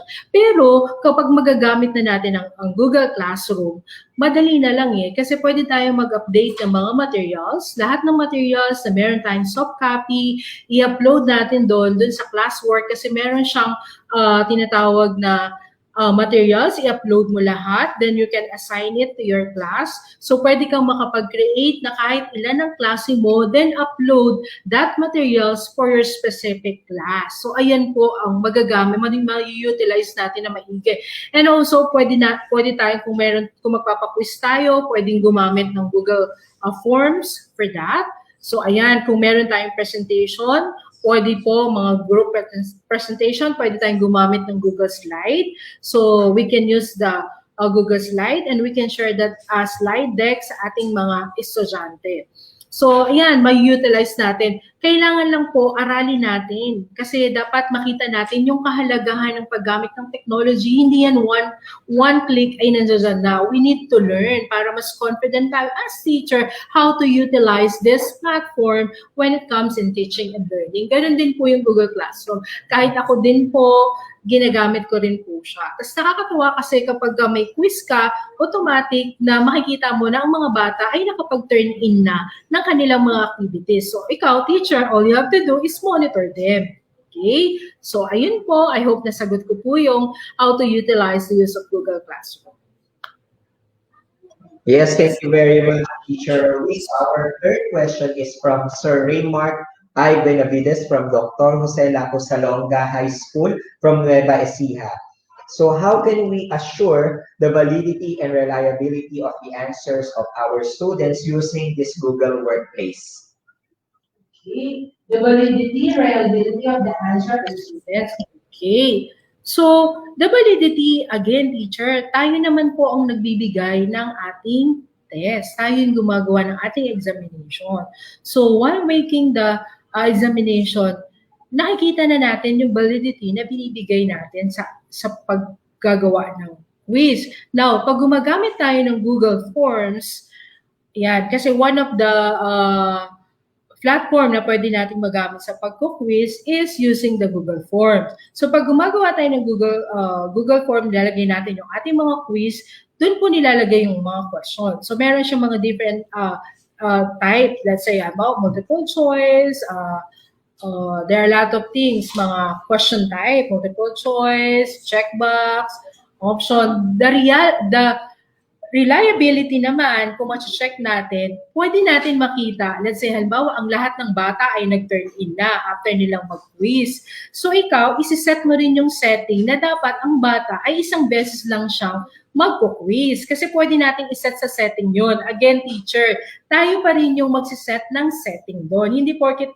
nakagawa na tayo dun sa Google Form, ay hahayaan na natin. We need to check the limit. Let's say, check the limit to one response at hindi siyang pwedeng mag-edit. Tapos sa Google Form, pwede na rin naman na ilagay nyo na yung tamang sagot para pag-test ng bata, makikita niya na rin yung score. Then after nun, mapifilter na, makikita na natin yung list master skills kasi pag gumamit tayo ng Google Form, pwede tayo mag-create ng new spreadsheet to check kung ano yung mga list, yung mga medyo nahirapan yung bata sa pagkikreate mo ng test or the lesson na binibigay mo. Again, teacher, tayo pa rin yung mag-aayos ng setting at tayo pa rin yung gagawa ng mga exam.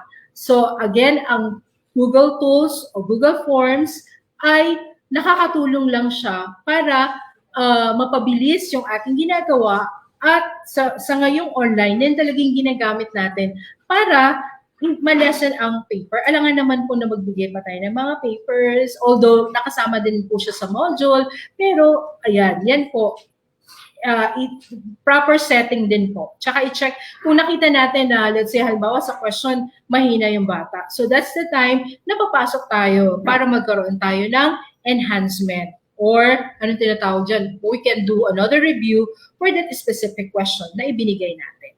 Ayan po. Thank you so much, Teacher Roy, for clarifying that to us. Now, we'll be proceeding to the third question. And the third question, fourth. Okay, I stood corrected. Fourth question. So the fourth question is from Edward Pascual from Tandok National High School, Camarines Sur. And the question is, what are the qualifications needed to be eligible for the Google certification voucher? Ayan. Definitely like what? So again, qualification. The qualification ay dapat alam natin gamit ang mga Google tools, application.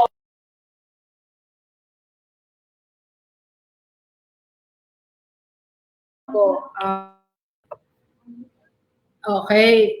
Okay na. Ayan. Google Forms, slides, sites, yan po. Digital citizenship. So dapat po, to qualify, alam nyo sa sarili natin na ginagamit natin yung mga tools na to. At sabi nga namin sa mga session na ginaganap namin, ay nagagamit na po talaga ng mga teacher ito. Yan. So tatapusin lang po namin ang batch 3 kasi ito po ay naka-memo. Then after nun, you can email us or i-message na lang po ako para po mabigay ko sa inyong instruction how to qualify.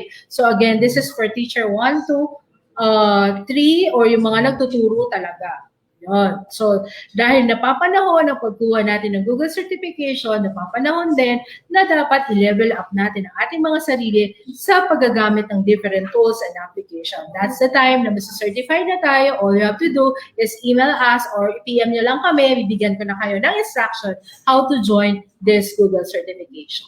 Ayan. Okay, so we are now down to our last question, Teacher Rowie. And this question is from Sir Melvin D. Flores of Salapinao National High School, SDO Dagupan. Is there a syncing process of offline Google Workspace where learners' works are temporarily stored in their device, then will be forwarded when the device is online? Ayan, thank you for that question. Sabi ko, you can download the Google Drive sa inyong mga laptop, tapos i-store nyo lahat ng mga important files, module, everything. Then, kapag ka naka-connect na siya ng internet, automatic magsisync na po yung process na. Magsisync na po siya. Okay? Kasi di ba pwede naman tayong maglagay na offline doon, store lang natin sa ating mga desktop. Pag-ilantan lahat ng mga halaga, then after noon, pag na-detect niya na ng internet, isi-sync niya na yan. Parang ano po yan sa Google Photos. Di ba pag naka-Android tayo, kapag naka-sync yan, halimbawa offline, tapos nagkuha-kuha kayo ng picture, marami kayong mga picture o video na kinuha sa inyong Android cellphone, matik yan kapag nag-Wi-Fi or na-detect niya ng internet, isi-sync up niya na po yan. And that is the syncing process. Okay? From offline to online. Yan. So, wag po tayong, again, sabi ko nga, dear teacher, wag po tayong matakot mag-explore because everything you need, just Google it. Kung hindi nyo man alam, magluto, anything, i-YouTube nyo lang. Ayan. Matututo na po tayo. Ayan, thank you. Thank you so much, Teacher Rowie, for answering the questions from our audience and encouraging us to use Google. Nasabi nyo nga po na if you don't know it, Google it. And it's a very strong message na easy ang paggamit ng Google. So I know that you want to know a lot more things, pero we will be pausing for a short break. Kaya po, move, stand up, grab your favorite drink or snack, and you'll have a short break now.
Yes, hello po. So while we are having their break, no, Teacher May, we will be doing the shoutouts po na pinapadala po sa atin ng ating mga teachers.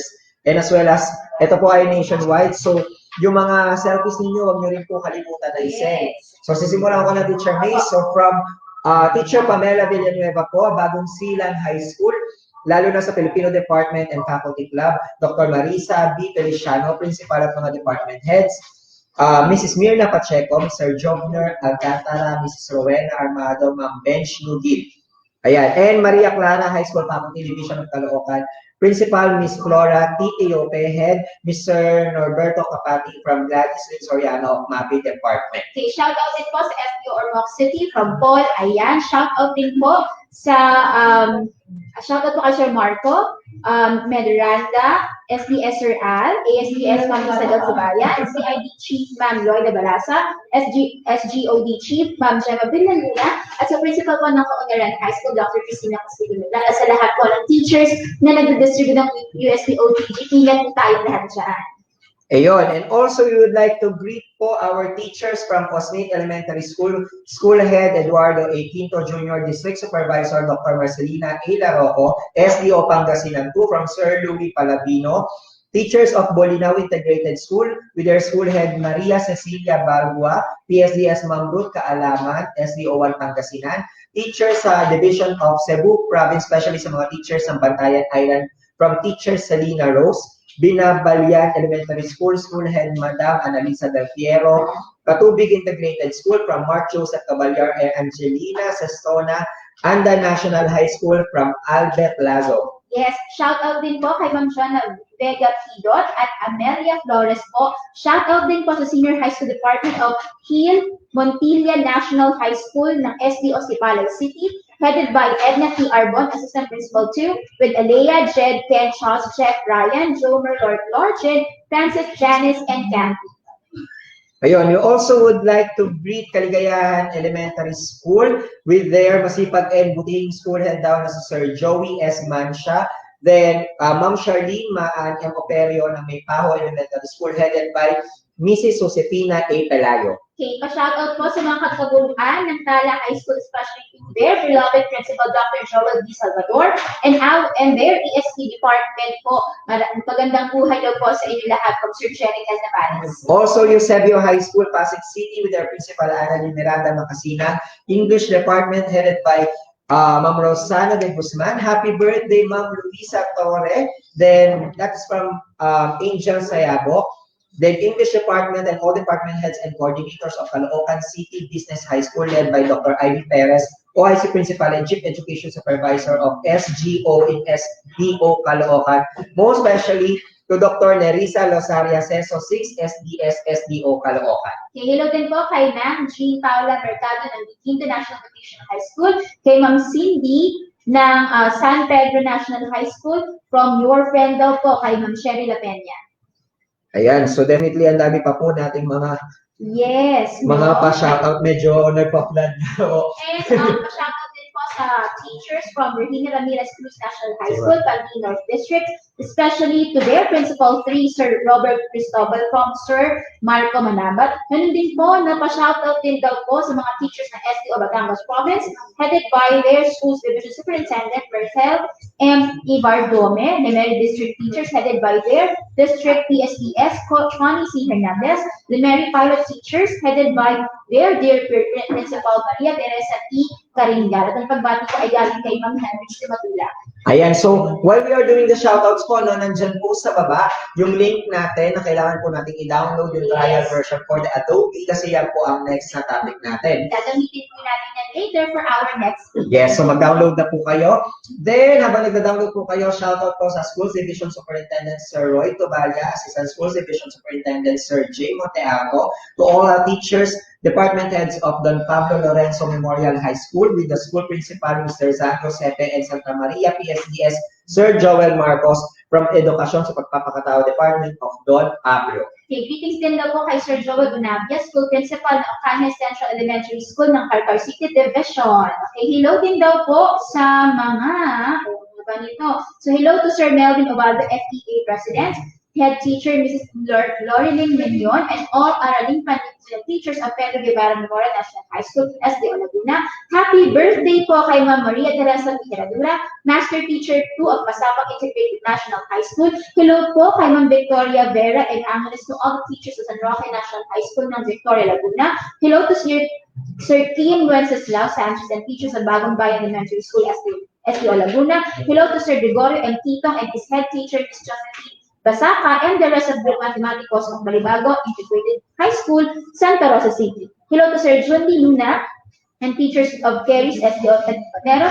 Shout out din daw po kay Ma'am Grace Belangel Almonte, Jefferson Magluz Reyes, Jean Caria, who are watching po. Greetings po yan from Sir Mark Anthony Palocan. Ayan, shoutout din po sa Zamboanga City High School, Main Division of Zamboanga City, English Department headed by Maria Laura de Lumpinas, and Mapi Department headed by Sir Roman Esperat. Then also, shoutout din po sa Pulong Masle National High School to their principal, Ma'am Shena Panganiban, and buong SDO Pampanga. So that's from teacher broadcaster, Ma'am Lee Escoto. Okay, shout out din po to all the teachers and staff of Solano High School, SDO Nueva Vizcaya, headed by Sir Victor De Leon. Ganoon din po, no, shout out din po sa executive producer, Sir Aldrin Carangala, Jenny Fontana ng Southville 6 Elementary School, Mark Anthony Paunlagi ng Ibaret Elementary School, Jean Rose Lantojos ng Tiani Elementary School, and hello po sa SDO Makati Rizal Elementary School,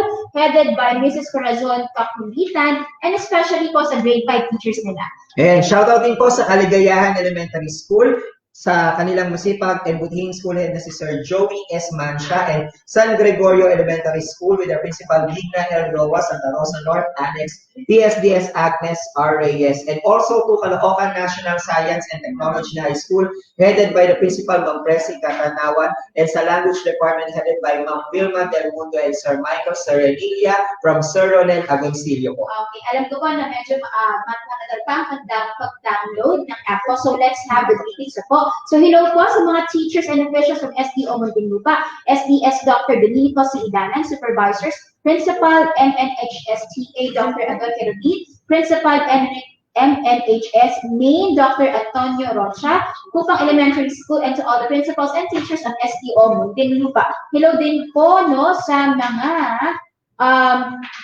hello din po sa SDS ng Laguna, Dr. Marites Ebanez, EPS of Math, si Ma'am Julie Clemente, EPS of English, Ma'am Irma Valenzuela, EPS of Kinder, Ma'am Liz Valdelon, EPS ng AP, Ma'am Lucy Pagalanan, District Supervisor, Ma'am Gina Linfeo, Principals, Ma'am Edel Artillero, Ma'am Maribeth Sotomayor, Ma'am Brenda Orera, and belated happy birthday daw po kay Ma'am Amor Nazarea. Okay, and also shout out po sa TV Agro Industrial School of SDO Albay and SDS Ma'am Cecil Caranda, ASDS Ma'am Buena Fe Sabado, to their dear principal Sir Vito Mengote, and the teachers po of SLES and SDO San Juan City. Okay, pa-shout out din po sa Mandawi City Division na sa principal po at sa malulupit na production team ng Tres Atlanta Studio po, our production head, Sir JP, Direct Kat, Direct Joan, Ma'am Gladys, at sa mga pogi po na, at pogi nilang technical team. Pa-shoutout din po sa masipag na guro ng Pagsabungan Elementary School at sa kanilang napakagaling na principal, Ma'am Gemma Tangara. Ayan, and also shoutout po sa Caloocan High School Faculty, STA Faculty Team Basta Masaya, English Department Head Mr. Edgardo Lopez, Principal Dr. Juanito Victoria from Princess Warlene Moyo. Also shoutout po sa School ICTs of Bawang North District, Ma'am Michelle Calica, Ma'am Vicky Tedes, Ma'am Selma Doble, Ma'am Amelia Flores, Ma'am Ana Dupusin, Ma'am Charmaine Pelica, Ma'am Belen Nonesa, Ma'am Gina Nonan, Ma'am Lorena Dusin, Ma'am Mira Ramos, Ma'am Priscilla Enade, Ma'am Angelica Celso. Okay, hello po sa mga teachers sa Upper La Perian Elementary School, Ramon Magsaysay District, Province of Zamboanga del Sur, Region 9, Ma'am Nenji Yuntilla, Itang at Ma'am Mary G. Hontilla Mori, na kahit nagkakaroon po sila ng connection difficulty, they still manage to participate sa INSET. Hello din daw po sa mga teachers from Barreta National High School, Olongapo City. Greetings po yan from Sir Adrian Cobardo. Okay, also we would like to greet SDO Mabalacat, SDS Sir Erickson Sabacat, SDO San Jose Nueva Ecija, SDS Ma'am Johanna Herbacio, SDO Nueva Ecija Sir Jesse D. Ferrer, and SDO Tarlac, Sir Ronaldo Poson from the Educational Technology Unit. Also, shout out po sa Lagha Elementary School Extension Division of San Carlos City, Negros Occidental, with their school head Maricar, Domicilio, PSDS Daisy Lapitan, and SDS Anthony Leobet. Okay, hello po sa mga ITO District ICT Coordinators, School ICT Coordinators, at co-teachers natin po sa buong Pilipinas na tumutulong sa mga co-teachers po natin para maka-access sa LMS at makakuha ng certificate. Maraming salamat po from PTU. Ayan, also shout out po sa Santa Cruz Elementary School sa Cavite City. Yes, pa-shoutout din po sa Magdalena Integrated National High School Division of Laguna, Dr. Evelyn Hoxton, PSDS, Dr. Ruby P. Castillo, Principal 1 from Sir Rudolph. Ayan, shoutout din po sa Hill Montilla National High School ng SDOC Palay City, headed by Sir Renato Claro and Edna Arbon, and sa mga teachers daw po na masayang nakikinig. Tapos, Teacher May, we also would like to ask po yung mga teachers po na nagpapa-shoutout kasi medyo nagpa-flood po sa mga messenger namin dalawa ni Teacher May. So we encourage na lahat po ng mga shoutout sa inyo, pakisend na lang po sa ating comment section dyan sa baba. Yes. Yan po. Tapos, another thing is, huwag niyo pong kalimutan gamitin yung hashtag virtual INSET Day 3 para madali po namin siya mahanap din. As much as possible, isa shoutout po natin lahat kasi medyo nagpa-flood din. Sobrang dami po talaga kasi. Opo, so natatabunan kasi. Kaya po, don't forget po yung mga pa-shoutout po natin. I-comment na lang po natin dito sa ating mga pages. Yes. So pwede sa YouTube channel natin or sa Facebook page. As of now, we are reaching 103,000 viewers nationwide. And live viewers yan, kapatid. Ganun ka-expansive ang ating reach sa buong Pilipinas. Ulitin po natin, maraming salamat teachers for your effort in supporting us in our INSET. Ayan. So shout out po sa mga regional IT officers and IT officers of district ICT coordinators, school ICT coordinators, and co-teachers sa buong Pilipinas na tumutulong sa mga teachers para ma-access yung mga LMS at makakuha ng certificate. Maraming salamat po. Sila yung tumutulong sa ating Teacher May para as much as possible. Makaglingkuran natin lahat. Ayan. Okay. So we're going to start our next session at 10:40. We are just waiting for our speaker if he's okay. Ayan. Pero we would like to check sa audience natin if they have already downloaded yung application na we flashed doon sa link na nasa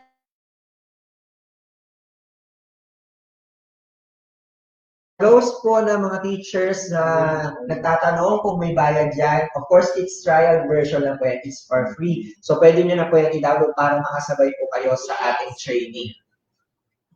Okay, so we'll now have the bio note of our speaker. Ayan.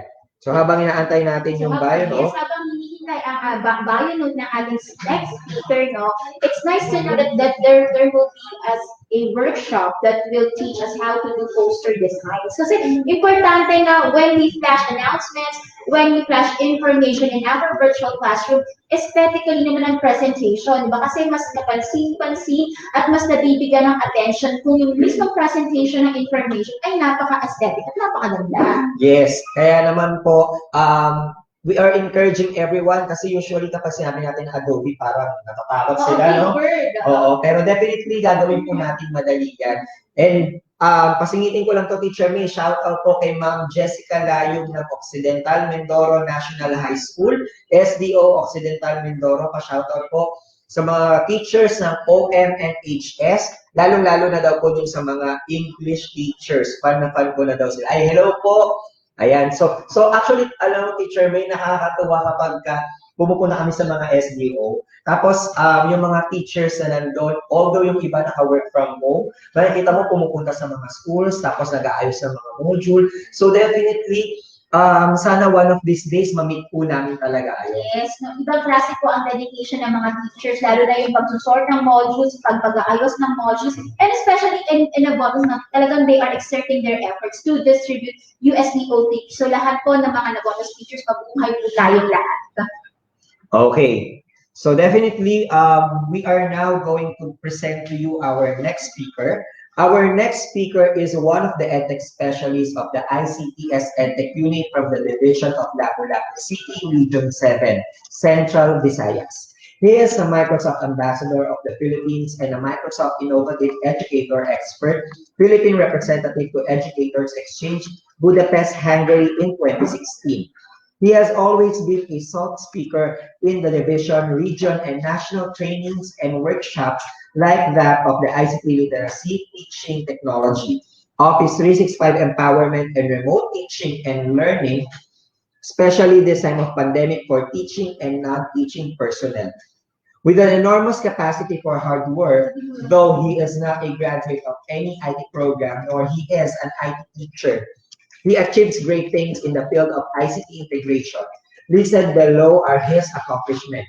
Won as Best ICT Innovation for Governance during the first regional ICT Summit in 2017. Author of ICT Learning Action Set or ICT Activity Cards published in DepEd LRMDS in 2018. And of Energy Education Flashcards 2017 of One Meralco Foundation and Coalition for Better Education. He also won as Best Research Display during the first Regional Research Summit in 2018. Presented research paper in international conferences like Belta or the Malaysian English Language Teaching Association Meta in Kuala Lumpur, Malaysia in 2015.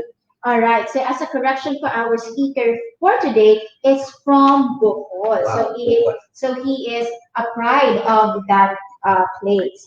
Now we'll be going to the next details from his bio note. He won as the most outstanding innovative teacher during the first Mega Cebu Teachers Competition in 2014 by DepEd Coalition for Better Education or CDE and a Boycott Foundation RAFI. He is also an Ulirang Guro ng Visayas and Ulirang Guro ng Region 7 by Manila Teachers Association awarded in 2017. He is also awarded as the most outstanding junior high school teacher in Region 7 in 2018 and the most outstanding junior high school teacher in Lapu-Lapu City Division in 2018. He is also a Philippine representative in the World Robot Olympiad Friendship Invitational in 2018 and in APEC Education Forum through DepEd International Cooperation Office in Seoul, South Korea in 2020. He is also a Microsoft Certified Educator, a Microsoft Education Ambassador, and Microsoft Innovative Education Expert and Fellow. He is also a Microsoft Innovative Educator Master Trainer and Google Certified Educator. He completed his master's degree in University of the Philippines, Cebu in 2017. He has been teaching for more than 11 years.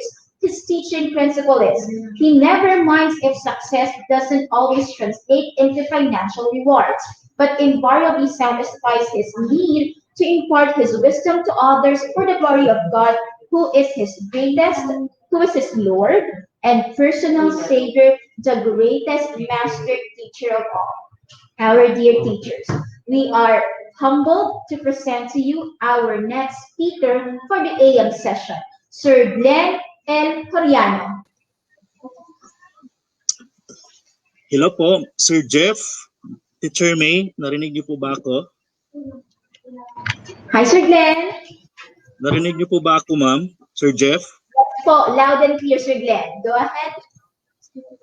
Alright, so good morning po. Sa lahat po ng mga guro po na nanonood po ngayon sa live po natin via Facebook at saka sa YouTube channel po natin sa DepEd. So for information of everybody po, nasa 5 destinations po ang ating live ngayon. Okay? So let me share my screen.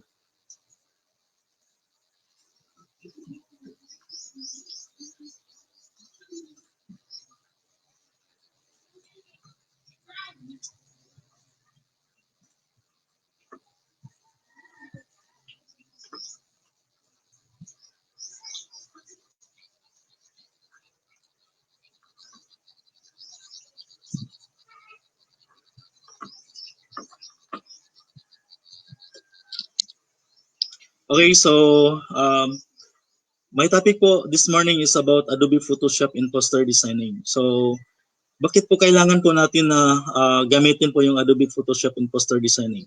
So, ang dami naman pong software na nag-offer sa atin na parang mayroon na pong ready-made template po na doon na po tayo magdi-design. So, kailangan natin ng Adobe Photoshop for poster designing kasi dapat natin malaman na kung paano i-apply po yung manual applications. Yes, Sir Glenn. No, we have to take a moment from you, no, kasi we have to fix some technical issues in your side. Kaya po, nakakapanghihinay natin na umayos ang side ni Sir Glenn Horanio. Let us talk about, no, ano ba ang mga ini-expect natin dun sa talk ni Sir? Well, actually, kapag sinabi kasi natin na Adobe, number one na ina-expect natin dyan is Photoshop. Or pang pro. Yes, diba? pang pro talaga. And since yung mga teachers natin will be using the trial version, we also would like to inform you po no, that the Department of Education has provided Adobe accounts din. Yes. Kasi ako, I'm one of the ICT coordinators kasi in our school. So naka-receive ako niya ng full package talaga. Wherein, katulad niya nung sinabi ni Sir Neil kahapon, yung Adobe na After Effects, yun yung isa sa mga pwede mong magamit. Yes. No? Kaya napaka-helpful ng applications na matutunan natin in the classroom. Kasi hindi lang siya pang photography or pang professional media person. Pwede rin siyang gamitin sa ating mga classroom. And it astounds us that we can use this application sa ating pagtuturo. Kasi hindi lang pala ito pang media people or pang creative people. We can still use it as teachers ourselves. Yes, and as well as sa video editing, katulad po ng ginagamit ni Sir Neil, you can also use the Adobe Premiere Pro. Ayan, so you can just ask po yung inyong mga ICT coordinators and as well as yung mga ITOs po ninyo para po matulungan din kayo kung paano kayo magkaroon ng mga full version yan. And I'm sure yung mga teachers naman natin from different regions and divisions are very much willing to share yung knowledge nila para at least magkaroon po tayo ng full access. But for now, okay na po tayo for the trial version. Okay, so I hope teachers na na-download na natin yung application na gagamitin natin with Sir Glenn Horiano. And I believe and I am expecting no, na mag-e-enjoy ang ating mga teachers no, with him, with Sir Glenn Horiano. So let's check if he is okay on the side. So medyo nagkakaroon po ng technical difficulty. But sir, can we proceed to some shout out from our dear teachers? Ayan, sige po. So magkaroon po tayo ng mga konting pa-shoutout habang hinahantay. So, hello daw po kay Sir Randy Binag ng Bagong Silang High School. Yes po, hello din po from SDO Tapat, Western Dakota National High School Faculty, AP Department po, Dr. Rhea Maliana Cruz, Principal po ng school nila and their supervisor, Sir Ferdinand Pagaw. Hello po sa inyo, mga taga-SDO Tapat. We also would like to greet the TechVoc President, si Binibining Joby daw po from Sir Eric James Pagio, and shout out sa lahat ng teachers ng Las Piñas City Technical Vocational High School headed by Mrs. Vilma G. Ebano. Yes, shout out din po sa lahat ng departments and department heads ng Kaunlaran High School, especially po sa English Department headed by Ma'am Maria Belma Pisanggali. Also, to Ma'am Lorna Casanyas of Parañaque Elementary Central School, it's Parañaque Elementary School Central, and also to Ma'am Jazz Badar, Rose Bison, Ma'am Alicia Cantillo from Lydia Aguilar National High School. Also, shout out po to my wife, Ma'am Riza Sevilla, kasalukuyan na sa bahay namin, Ma'am Celia Mendoza, Ma'am Berlinia Magnata, and sa lahat po ng teachers sa Filipino Department sa Las Piñas National High School, Maine. Hello po. Hello din po sa mga fellow teachers, Mr. Nico Capote, sa Valeriano Cogosa Memorial High School, SDO Manila. Okay. Hello din po no sa mga teachers po ng Navotas City na ongoing ang pag-distribute ng modules and USO teaching. Ulitin ko lang po, stay safe teachers no and always be on guard with your health. Yes. Shout out din po kay Ma'am Heidi and Sir Brian Ruiz of SDO Muntinlupa, and greetings to all the teachers of Amadeo National High School, especially the MAPE Department headed by Mrs. Christina Villanueva, greetings from Ma'am MC Calzaren of National Teacher Broadcaster of Amadeo National High School. Okay, hello din po sa SDO Laguna High District Suba Elementary School, Ma'am Rochelle Pagtananan, Ma'am Bel Robiales, Sir Rio Salazar, Ma'am Ronnie Nombrado, Principal, Dr. Emma E. Carillo, PSTS, Dr. Gisela I. Pinat. Yan. Okay, so I guess ready na po si Sir Den, and I think we can have him back. At excited po kami na makinig kay Sir Den Horiano. Take note po na si Sir Den ay remote, kaya po we are checking the internet issues and technical issues po on his side. Pero wag po kayo mag-alala na kahit na we are confronting these issues, talaga pong ipupush namin at i-exert namin lahat ng effort to have his session for this morning. Ayan, so while waiting po, no, we also would like to remind you na mag-download na po kayo ng application. I think the link is already posted there below. Then, halimbawa po, nag-hands-on activity na tayo mamaya with Sir Glenn. Huwag po kayong mataranta kung hindi kayo makakasabay. Okay lang po yan na naka-on yung laptop nyo or computers niyo, then you're doing it. Yes. Pero mas advisable po if you have your ball pen and your paper with you para at least makapag-take down po tayo ng mga kahit keywords lang.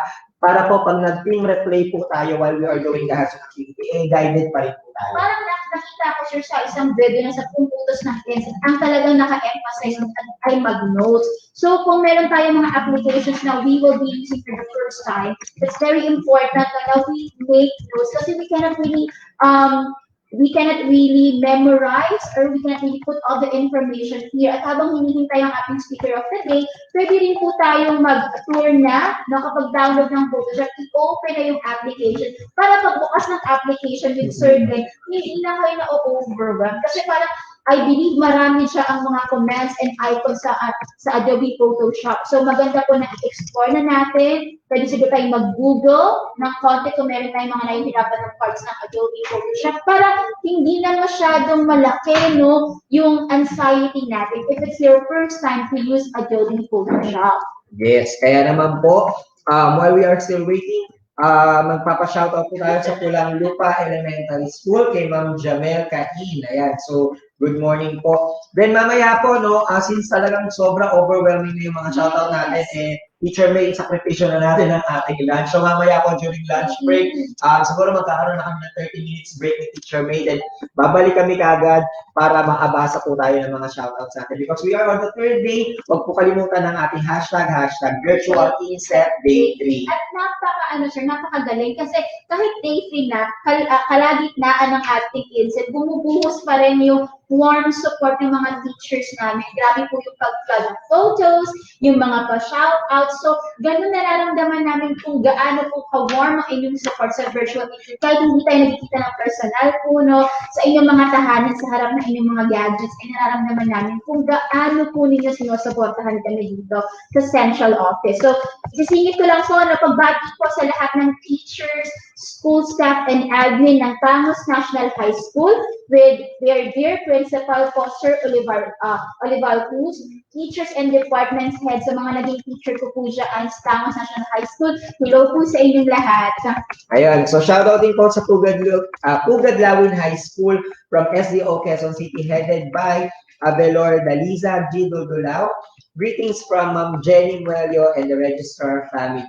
Okay, hello din po sa mga teachers ng Gregorio del Pilar Elementary School, master teachers and school head Mrs. Maria S. Morris, PSDS Mrs. Dolita Labago, Mr. Teofilo Nombaba, Dr. Rose Araza Mendez, Division of Manila STS Ma'am Magdalena. Hello po sa inyo lahat saan.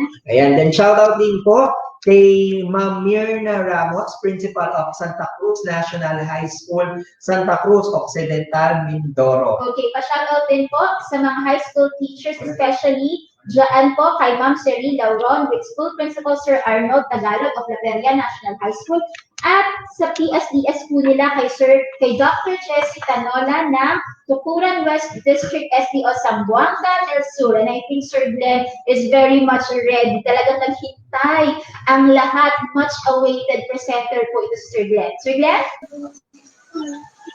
Hello po. Hello po. Yes, loud and clear po, Sir Glenn. Hello po, Sir Jeff, Ma'am, pasensya na po. Nagkaroon po tayo ng technical problem po. No worries, sir. Okay lang po.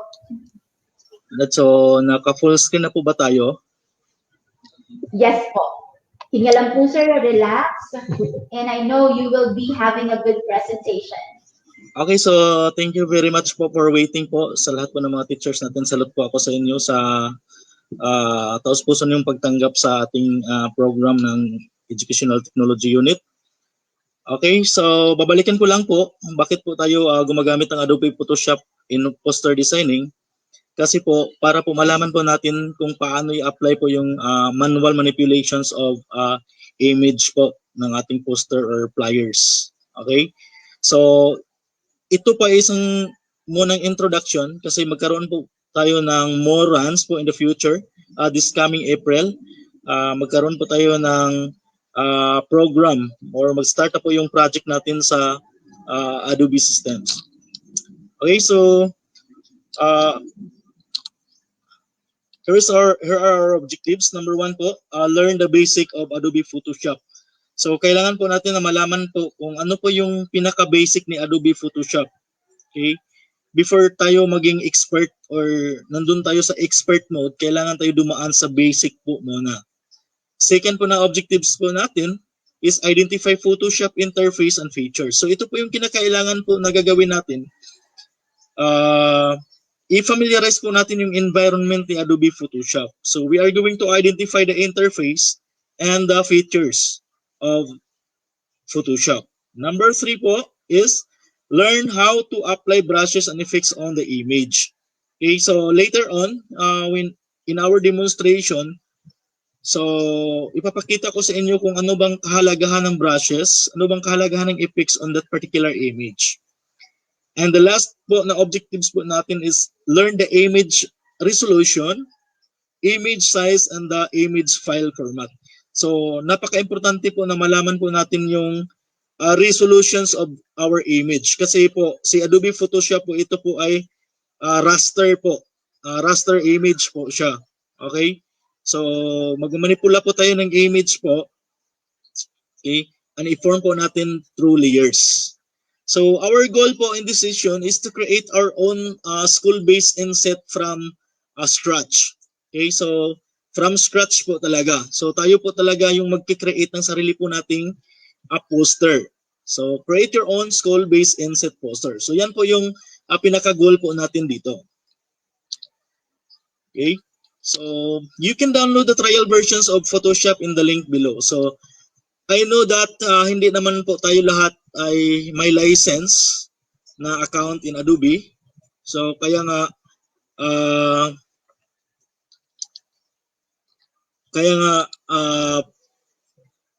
we can download the trial version. So yun na po yung link na pina-flash po kanina. So I hope po na naka-download na po kayo at nakapag-install para masabayan po yung demonstration ko mamaya. Okay? So before we get dive on the Adobe Photoshop interface, so intro lang muna, kilalanin muna natin si Adobe. So what is Photoshop? So Photoshop is the predominant photo editing manipulation software in the market. Okay? Kasi almost all the industries are using this kind of application. So in photo editing manipulation. So mamanipula po natin lahat ng image dito sa Adobe Photoshop. Okay? Kasi pwede naman natin gawin dito yung mga magic sa Adobe. So since Adobe Photoshop caters, it is widely used for image editing, retouching, creating image compositions, website mockups, and adding effects. So ito po yung sa demonstration natin, makikita natin mamaya kung paano po yun i-apply.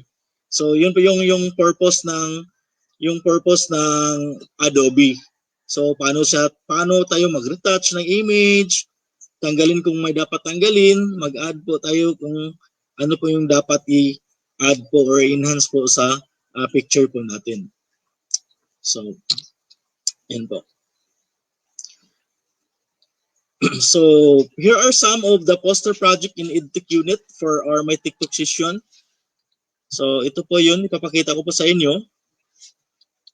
Yan po. So, ako po yung gumawa ng mga template poster natin sa ating session sa EdTech. So, nanggaling po yan sa Scratch. So, may other po na pictures po na ini-integrate ko dyan. Ini-include po ko po sa mga layers po dyan like brushes and some other images.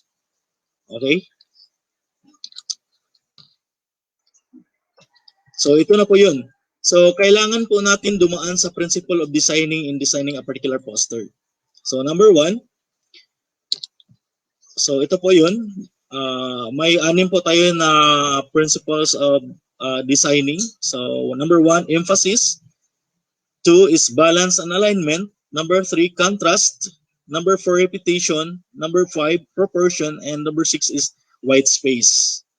So the principles of designs or rules of a particular designer must follow to create an effective and attractive composition. So talaga, ito po talaga yung ipa-follow po natin para ma-achieve po natin yung ating hinihingi na maganda po yung result ng ating poster.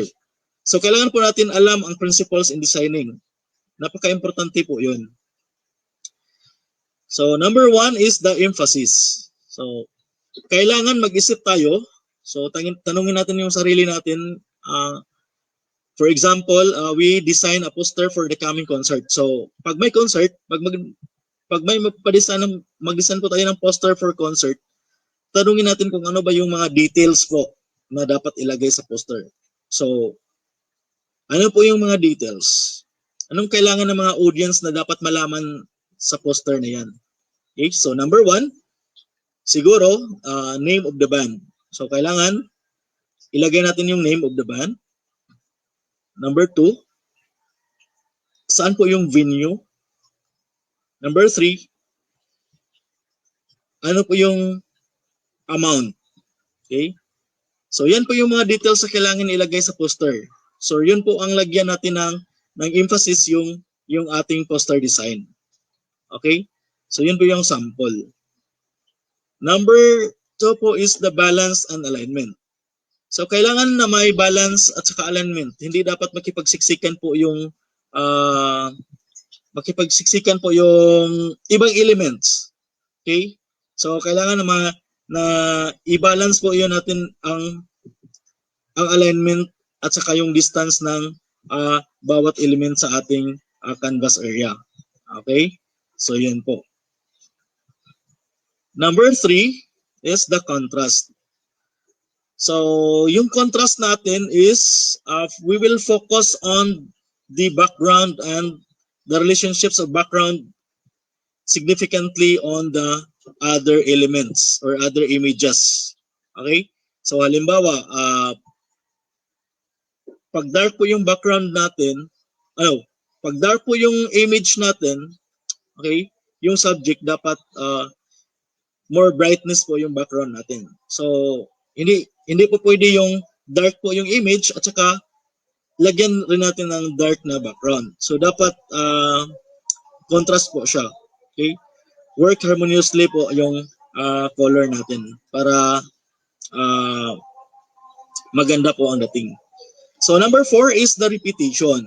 So, we are going to limit the typeface or 2 strong colors. So, in Adobe Photoshop, kailangan po natin i-limit yung typefaces po natin at saka yung 2 to 3 strong colors. So, hindi po pwede na ang dami pong colors na ilagay po natin sa ating posters if we are going to follow the rule of the principles of the design. Okay? So, kailangan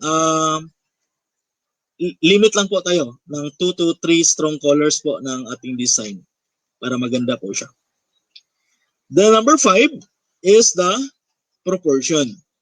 So proportion can be achieved only if all elements of your design are well sized and thoroughly placed. So ang focus natin dito sa proportion is yung logo, halimbawa yung brand po natin. So kahapon sinabi ni Sir Neil na maglagay tayo ng logo ng DepEd.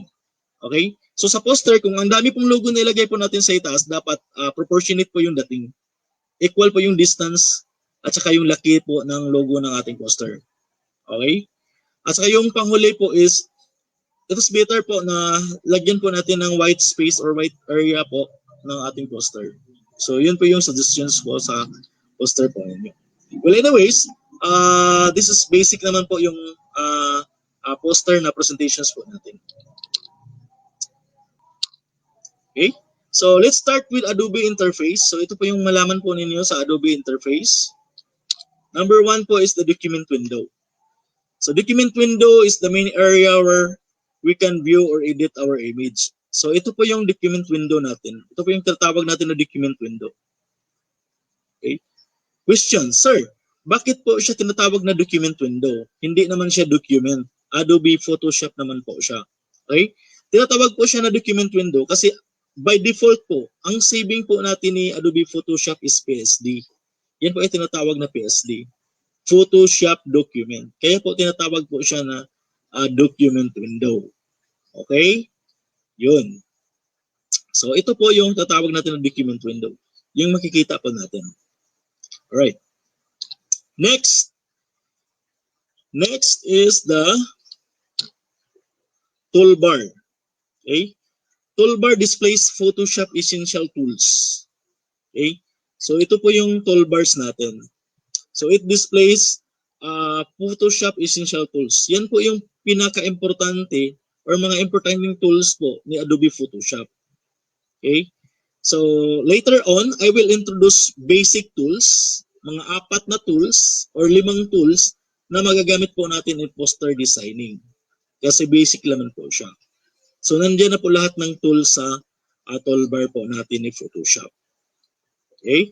Next is number 3 is yung po yung tinatawag natin na options bar. Okay? Bakit po siya tinatawag na options bar? Displays option of tools we selected. So halimbawa, if we are going to click tools here on the left side of our interface, pag pumili tayo ng tools dito, automatically sa options bar natin dito sa itaas, lumabas po yung sarili niya pong options na tools. So sa itaas po yung options bar po natin. Okay? So yan po yung options bar natin. Number 4 is ito po yung tinatawag natin na menu bar. Mayroon po siyang sariling menu bar yung Adobe Photoshop. So along the top of the interface holds all sorts of options and commands. So sa lahat po ng commands ng Adobe Photoshop, nandoon po siya sa itaas. Yun po ay tinatawag natin na menu bar. Okay? So may file, may edit, may view, windows, okay? So, and other menus na nandoon po sa itaas po ng ating Photoshop. So ito po yun. Yan po yung menu bar. Next po is yung panel area. So yung panel area po natin, along the right is where we find use of many panels. So this one, yan po yung tinatawag natin na panels or panel area. Meron tayong color panels, meron tayong layer panels. Okay? So, yun po yung mga panels po natin ni Adobe Photoshop. Yan po yung titigan po natin mamaya sa demonstration. Napaka-importante po yan. Next is the number 6 is document tab. So, saan po yung document tab, sir? Display the file name of the file type. So, ito po yun. So, sa Microsoft Office, yan po yung tinatawag natin na title bar. It displays the title of our document. Okay? Yan. So, dito is, yan po yung document tab. Display the file name of the file type. So, yan po yung document tab. Next is zoom level status bar. Display more information about image you click. So, dito po sa ibaba, ito po yung tinatawag natin na zoom level status bar. Okay? Ito po yung tinatawag natin na zoom level status bar. Right. So, yun lang po yung presentation ko sa PowerPoint presentation. Okay, so let's move to the demonstration po on the basic poster designing. Okay? So, mag-stop sharing muna ako.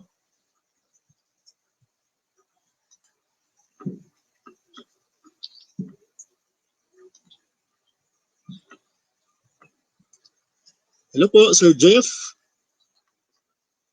Demonstration na tayo. Mag-open ako ng ng Adobe Photoshop presentation. Okay, no, Sir Glenn, medyo itakat ka po namin. We will just fix some technical issues po ulit. Pero don't worry, sir, it doesn't mean na yung ating presentation po ay hindi naman maganda. It really runs so well. Yes, usually nangyayari talaga yung mga ganyan, Teacher May. No? Even nga sa classroom natin, kapag nakaready na yung PowerPoint presentation natin, then all of a sudden, di ba, biglang nagkakaroon ng mga ganyan. So, I think we're actually done with the presentation. Tama po, Sir Glenn? Yes po, done na po tayo sa presentation. So, I am now preparing to run my Adobe Photoshop for demonstration. So, shout out muna ako, Sir Jeff and Mami. Sige po, sir. Sige po.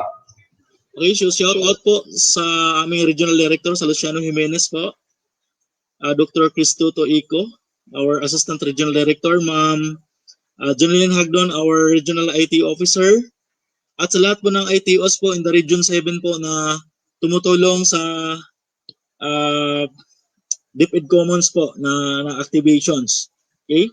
Shout out rin po sa aming SDS, Dr. Bianito Dagatan, our Assistant School Division Superintendents, Dr. Danilo Gudilusaw, Dr. Faustino Turadio, our Curriculum and Implementation Division's Chief, Dr. Carmila Restificar, our ITO, Dina Florence Talan, and to all the EPS, principals, PSDSS ng Bohol Divisions po. Good morning po sa inyo, ma'am, sir.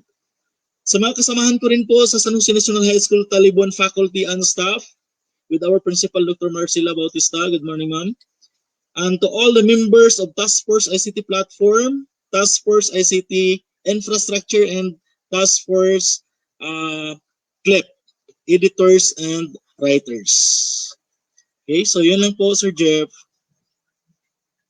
Sir Glenn. Ayan, okay. So, Sir Glenn, we will be giving you 5 questions that are coming from our audience. So, habang inaantay po natin yung mga questions na ipapadala. Yes, kasi alam ko marami po kayong gustong itanong kay Sir Glenn about Adobe Photoshop. Yan. So, if ever po na walang pumasok, we'll be doing some shoutouts po muna, Sir Glenn. No? Then, babalikan po namin kayo. We'll just give time sa ating mga teachers para po makapag-entertain po tayo ng mga questions. So, we'll be providing the link. Ayan po. So, nandiyan po yung link sa baba.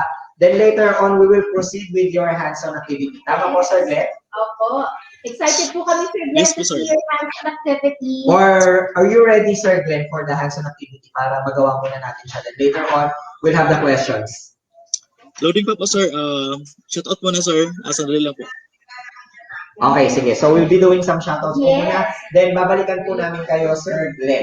Okay, so shout out po sa kay Ma'am LVI Cabalho, Principal po yan ni Ma'am Rubeline Cabardo Pastrano, Principal of Science and Technology Education Center, PSBS Rebecca Torin, at SBS Dr. Wilfreda Bocalos, STO Lapu-Lapu City, Dr. Celestiano Jimenez, Director 4 of Region 7. Very supportive daw sila, Sir Jeff, sa ating mga programs, lalo na sa Ecolite. Wow, thank you very much po. And shout out din po sa SEO Cagayan, especially David and Pudon Memorial National High School, faculty and staff headed by our active school head, Mr. Alejandro A. Bangay, and supported head teacher, Mr. Salvino P. Puntanilla Jr.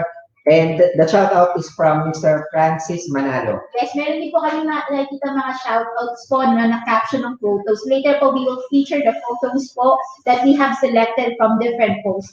Hello po sa mga teachers from Captain Eddie P. Reyes Integrated School, STO Taguig, Pateros. Greetings po yan from Ma'am Regina Brillantes. And hello po kay Sir Daniel Q. Tameta, NAPI Coordinator, watching and participating daw po in our DepEd Virtual INSET from Caloocan City Business High School under the leadership of their OIC Principal and SGOD Chief of SDO Caloocan, Dr. IBC Perez. Yes, and those teachers po pala na nagsasabit ng mga pictures, please observe physical distancing po. Kasi we are selecting editing po with the photo. So please practice safety po mga teachers. Ayan. So, maraming salamat din po sa lahat ng teachers natin from the teaching and non-teaching staff of Talon-Talon National High School, Zamboanga City Division, headed by Dr. Maria Teresa B. Borgonian, Secondary School Principal 4 from Teacher Omar.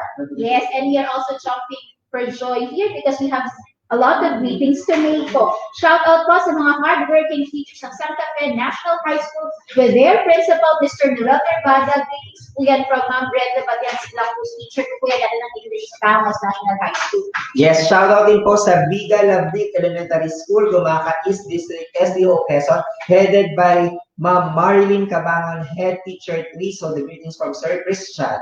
Shout out din po sa mga RPL na Ocaña Central Elementary School, especially to Ma'am Sheila May Pantonal.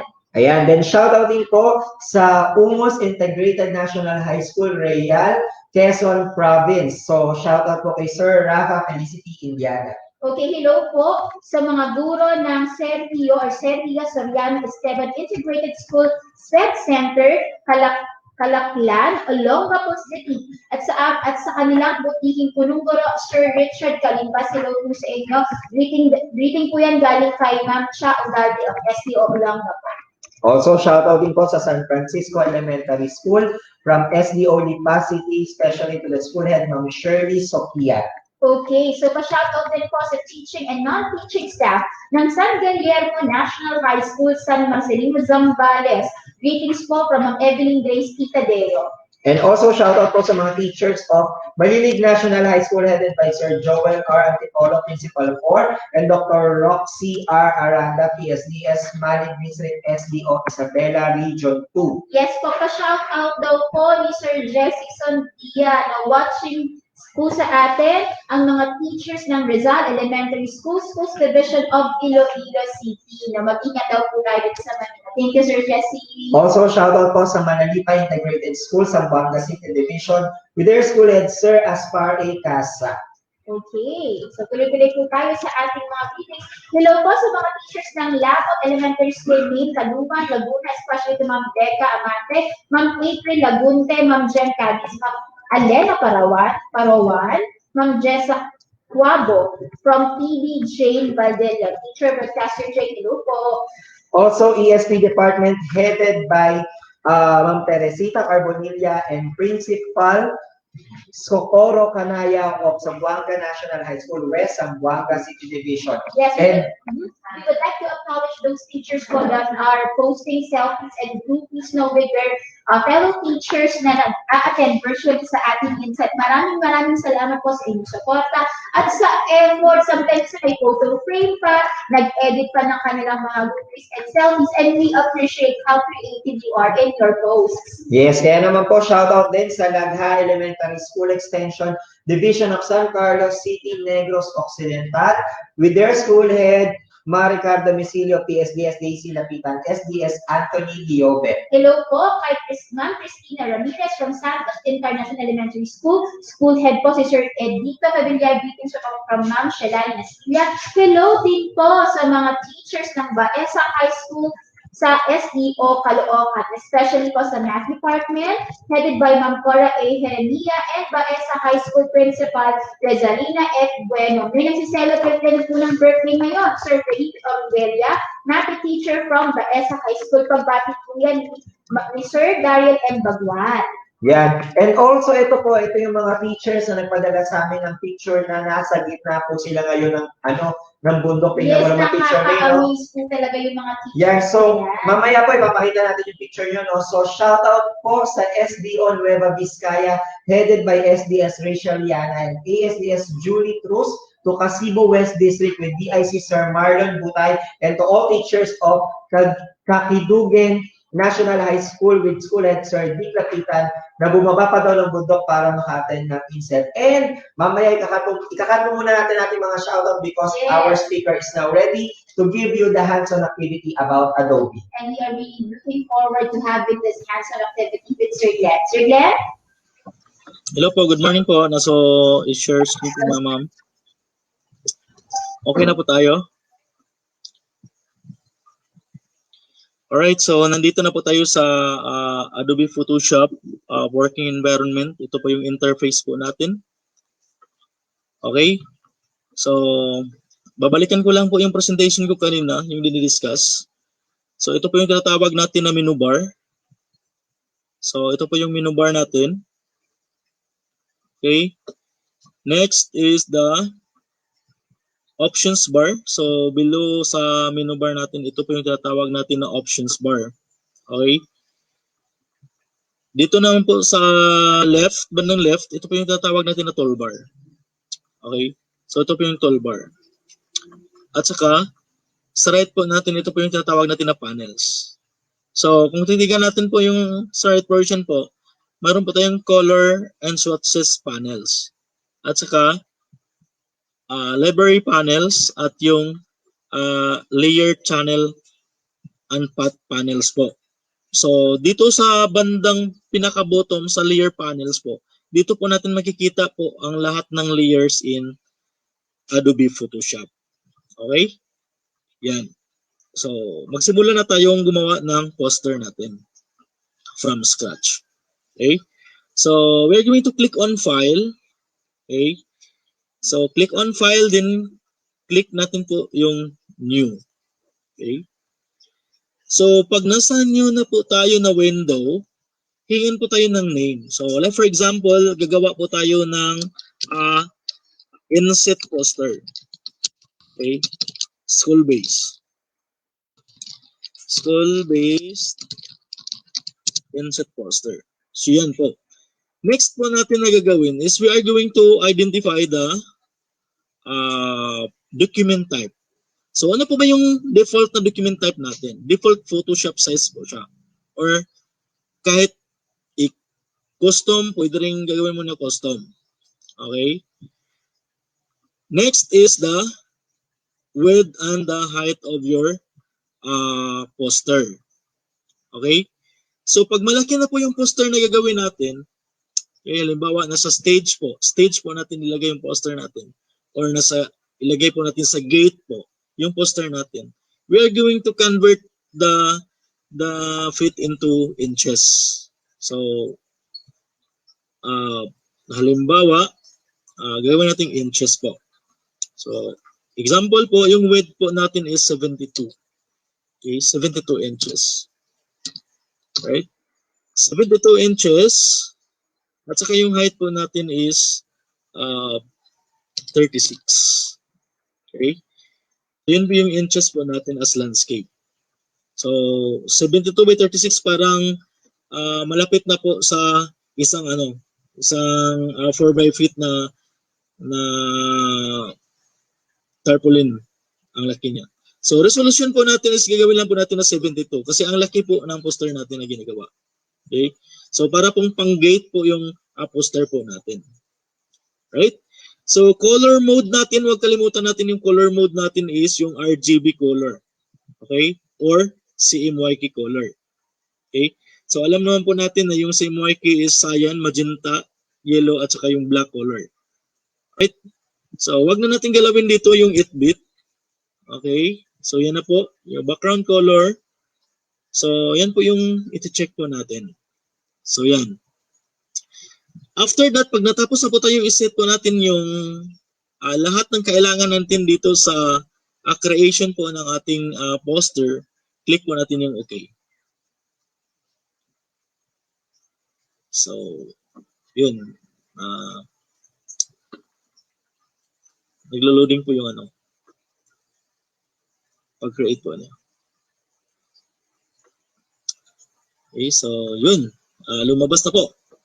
So, nakita natin dito sa itaas, ito po yung tinatawag natin na document tab. So, sinasabi ko kanina yung document tab natin. Ito po yung file name of our document. So, mayroon na po tayong exact size po ng poster po natin. Okay? Na 36 inches by 72 inches po ang ating poster size. So, ang gagawin natin ngayon is titigan po natin yung layer. So, dito tayo sa layer panel. So, sa layer panel po natin, makikita po natin yung background. Okay? So, mayroon tayong background.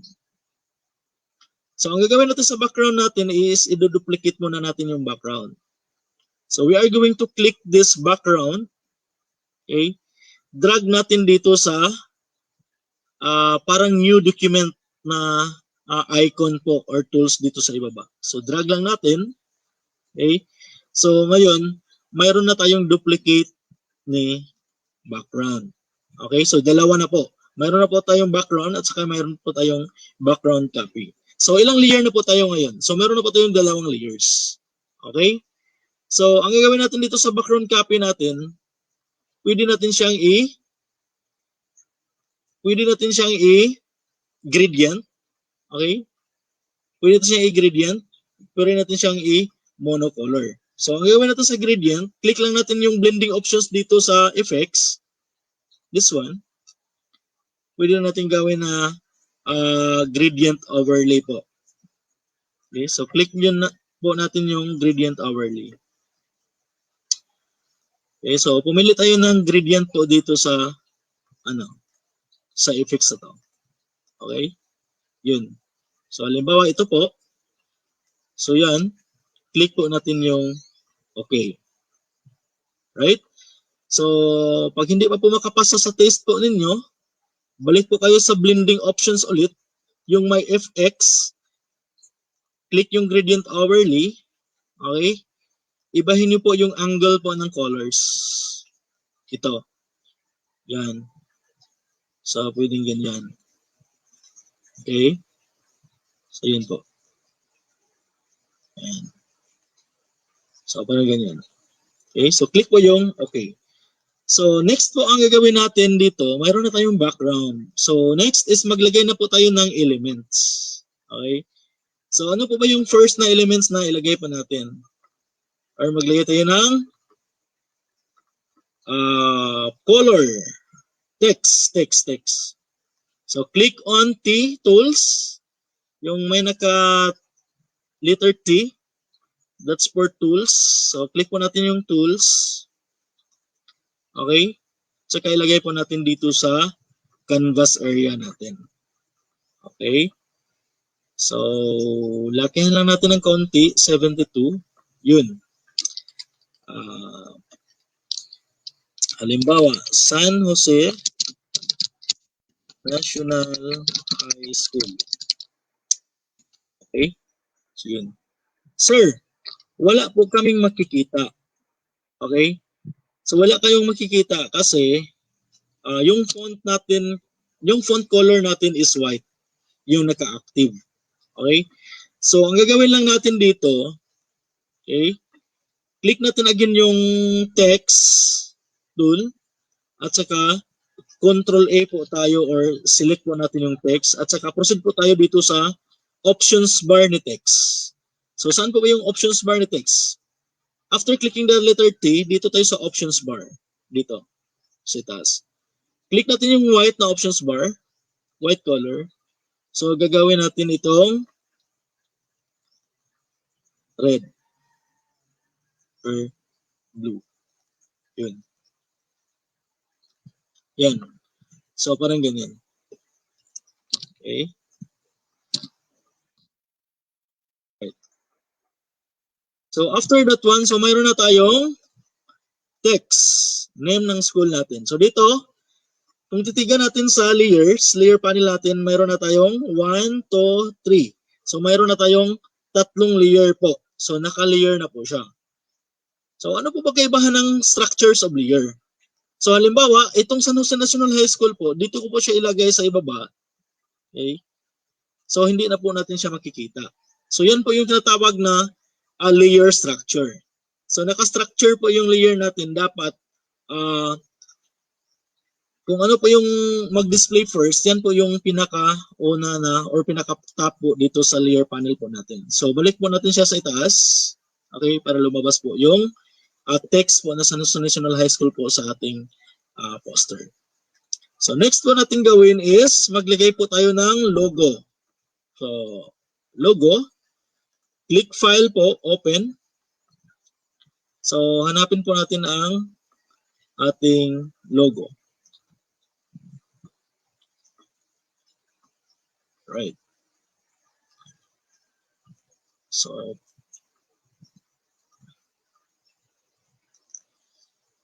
okay, so hanapin pa yung logo. Okay. So, ito na po yung logo natin.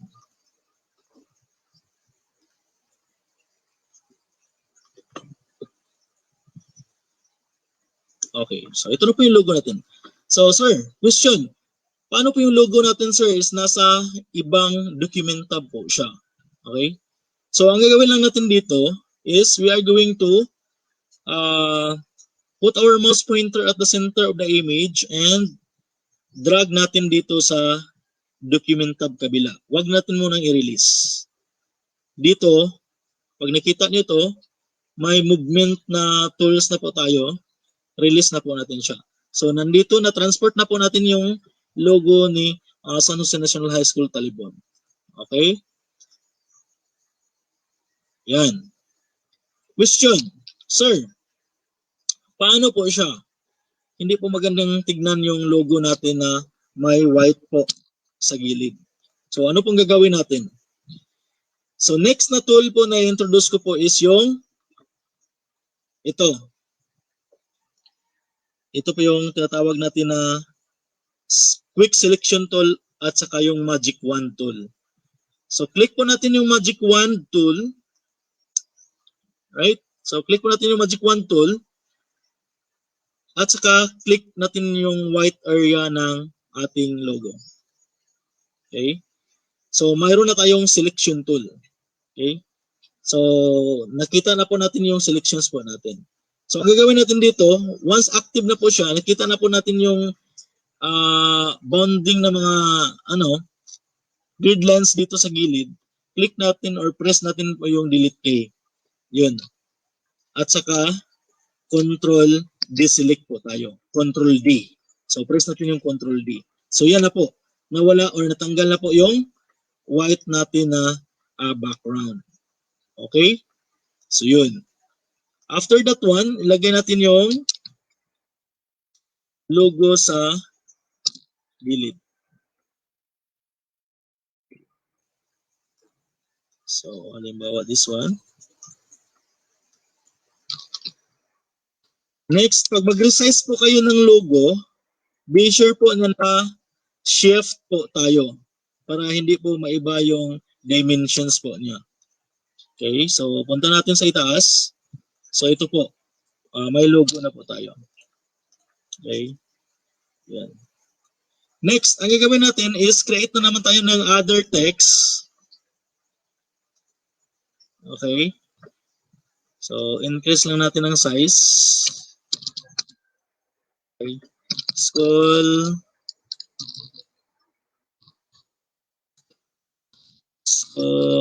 base inset. Yun. So, gawa tayo ng school based.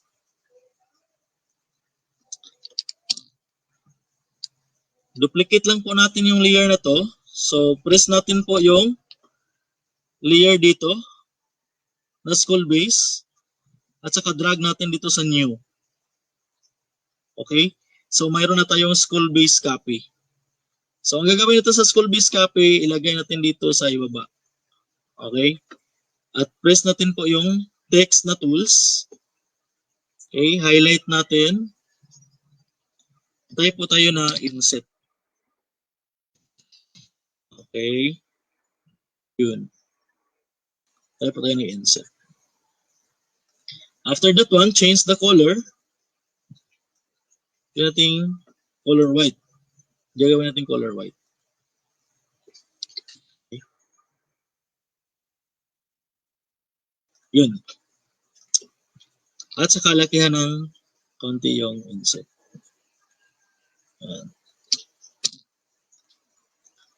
School base inset.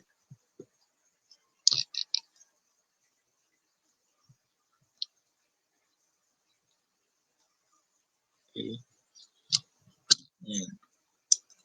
Then, gagawa na naman tayo ng other text layer. Okay. Pwede natin i-duplicate to. duplicate ulit. So may copy naman po tayo dito, ilagay natin yung 2021. 2021. O yun po. So change po natin yung font po niya. Okay, so click tayo dito. Yan. Gawin natin itong Vivas. Type tayo ng font, Vivas.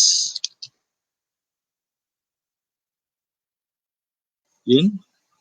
So, naka-Vivas na po tayo. At saka ito, gagawin natin itong sometimes na font.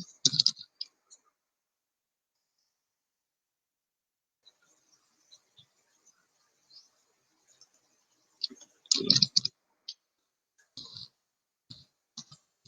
School days. So, lagyan natin ng konti.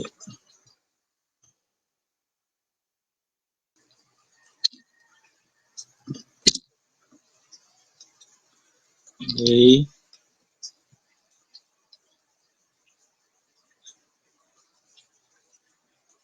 Yan.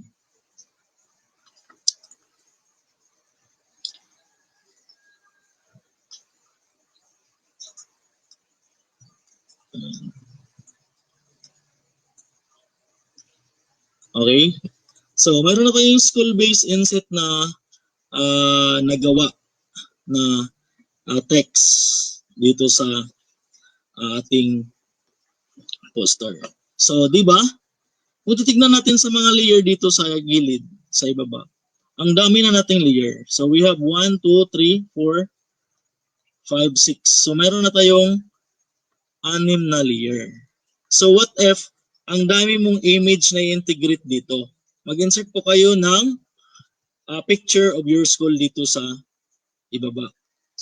Okay, so insert tayo. Open na naman po tayo ulit.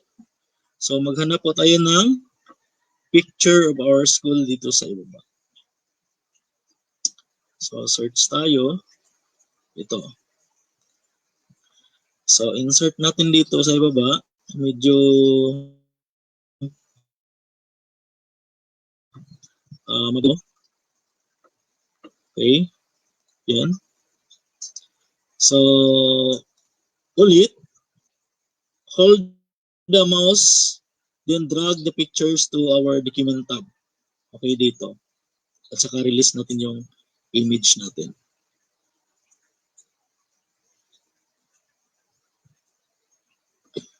So, hintayin lang po natin na matapos po yung pag-transport ng image. Okay, sir. Questions po. Malaki po yung image natin, sir. Hindi makikita sa canvas area. So, ang gagawin lang natin dito, to resize the particular image is, we are going to press the Control plus minus. Okay, sa keyboard po natin. So, liliitan po natin yung canvas natin para makikita po natin is yung pasteboard. Itong gray. Itong gray na area na ito po yung tinatawag natin na pasteboard. So, sa pasteboard natin, nandito po yung canvas area. So, yung exact size ng poster po natin. Okay? So, ang gagawin natin, kasi malaki po yung image, liitan po natin yung canvas area natin. So, we are going to press the control in our keyboard plus minus. Okay? So, lumiit po yung canvas. Pagpalaki naman po is control plus equals po ng keyboard po natin. Okay? So, yun po. So, control minus. So, nakikita na po natin yung bounding box ng image natin na malaki. Okay? Na tinatransport po natin dito sa ating active na poster. So, ang gagawin natin dito sa bounding box dito is we are going to resize this. Liitan po natin. So, press lang natin po yung shift sa keyboard, at saka liitan po natin yung image. Okay? Yun, liitan po natin yung image. Right. Yan. So, nakita na po yung image dito sa current poster po natin. So, magta-transform na po siya. Okay? So, once mag-transform na po siya, hindi na po siya babalik kasi naka-transform na po siya. Ngayon, ibalik po natin yung dating gawin ng poster po natin para makita natin yung exact po na niya. ng dating po ng image. So ngayon, ito po yung image. Okay? So, liitan po natin. Kasi gagawin po natin siyang background dito sa may bandang ibaba. Right? So, yan. Halimbawa, ganyan. Okay? So, yun. So, mayroon na yung layer ng image po natin. May one. So, is, again, click natin yung magic wand na tool. So, tanggalin po yun natin po yung white. Okay? At saka press po natin yung delete. Yan po yung pinakamabilis po na pangtanggal po ng background po. Especially kung naka-mono background po tayo or halimbawa, naka-green screen po tayo. Okay? So, di ba? So, mayroon na tayong pictures. So, ang gagawin natin sa pictures, parang hindi naman magandang tingnan pag ganito. Okay? So, ang gagawin po natin dito is we are going to feather this image and delete po natin yung mga extra na mga unwanted na mga portions of this particular image. So, ano gagawin natin dito? So, pwede tayong mag-lasso. So, mayroon na kayong text tool. Mayroon na kayong nalaman na magic wand tool. So, next natin na gagawin is yung lasso tool. Natin is, pwede nating i-move yung lasso tool. I-draw po ninyo sa particular image. Okay? At saka, connect mo siya sa beginning. So, may selections na po tayo. Okay? So, in this particular image po, click po natin yung layer. So, wag kalimutan na once we apply po this particular tool, wag po natin kalimutan na i-click po yung layer para doon po sa particular layer po siya mag-apply, mag-effect. So, right-click po tayo, feather po tayo. Okay? So, halimbawa, gagawa tayo ng feather na 100. Yung feather natin. Okay. Parang ganyan. Okay, maliit lang. Gagawin natin na 200 yung feeder natin. Yun. So, nasa 200 na po tayo na feeder. So, ano ba yung feeder? So, makikita natin sa image natin yung result po ng feeder. Yung parang hindi makikita yung bawat gilid po ng particular image. Okay? So, press natin po yung delete. Okay? Wait lang po. Balik natin sa 100. Parang malaki lang po yung 200. Okay? So, 100. Press natin. Okay? Para mawala po yung sa gilid. Yun. Okay? Ayan. Another, feather ulit. Gagawin natin ng 50. Ayan. Tapos delete tayo. Okay. So, yun. Meron na tayong background. Ilagay natin dito sa ibaba. Yun. So, parang ganyan. Okay. So, dito naman sa gilid na area, another one, click natin po yung lasso. Yan. At saka feather na naman tayo ulit dito. So, 100. Okay.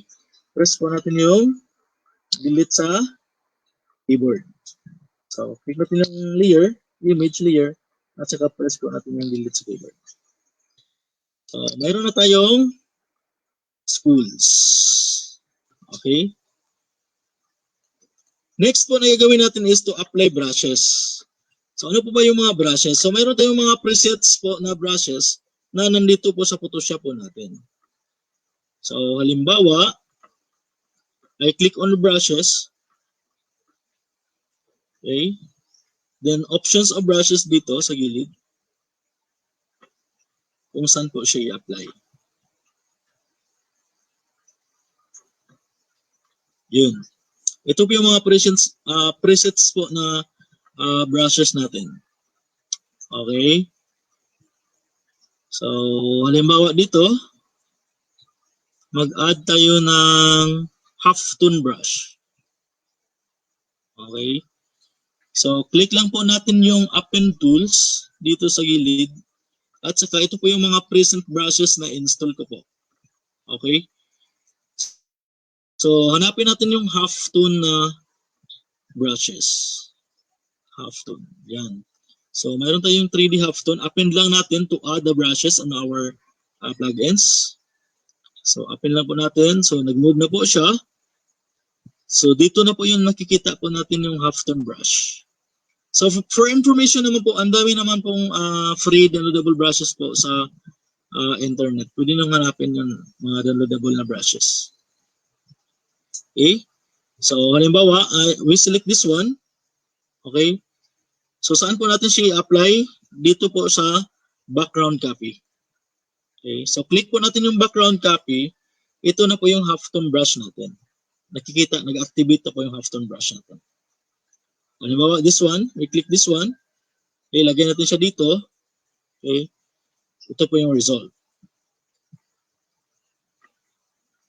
Okay, once we click this. So, ito lang po. So, click po natin yung brush.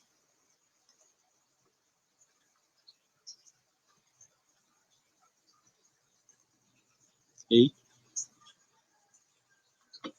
Rasterize layer lang po tayo. Okay. Para po mag-activate po yung brush natin. So, pag ganito, pwede mo siyang ilagay dyan. Okay. Pag gusto mong iba naman po yung posisyon, change the arrow. Pag ganyan. Okay. Pwedeng ganyan. Right. Okay. At saka pwede mong lakihan po yung brush mo. Lakihan mo ng konti yung brush.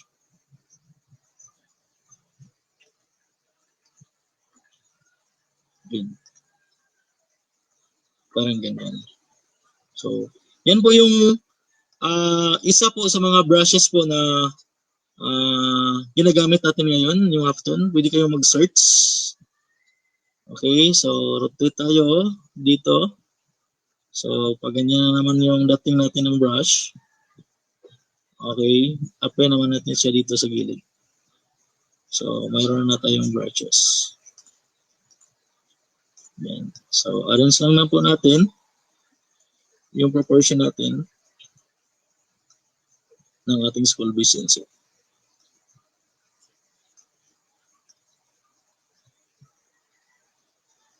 Right. So, yan lang po yung pinaka-basic ni Adobe Photoshop na mga tools. Like Move Tools, ito po, Move Tools, Magic Wand, yung ina-apply natin kanina, yung text. So, yan po yung dapat po ninyong malaman na mga tools po na basic in Adobe Photoshop. So, try exploring Adobe Photoshop. Napakaganda po na applications ang Adobe Photoshop po in designing. Okay? In picture manipulations. So sa advanced run po natin this coming April po, ang dami po nating aabangan po ng mga Adobe application softwares na ipapalabas po ng EdTech unit. So isa na doon po yung Adobe Photoshop. Okay? Na parang ano natin, iba stages po natin yung dating. Okay? Bago tayo dumating doon sa parang tinatawag natin na expert level na po ng Photoshop. Okay? So pag expert level na po tayo, alam na natin po yung mga functions sa lahat ng mga tools po dito sa Adobe Photoshop natin. Okay? So yun lang po yung pinaka-goal natin ngayon. So mag-send lang po kayo ng ng screenshots po na kayo po yung gumawa po ng inyong poster. Okay?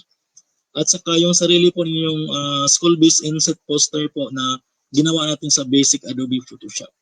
So, yan lang po. Sir Jeff, Mame.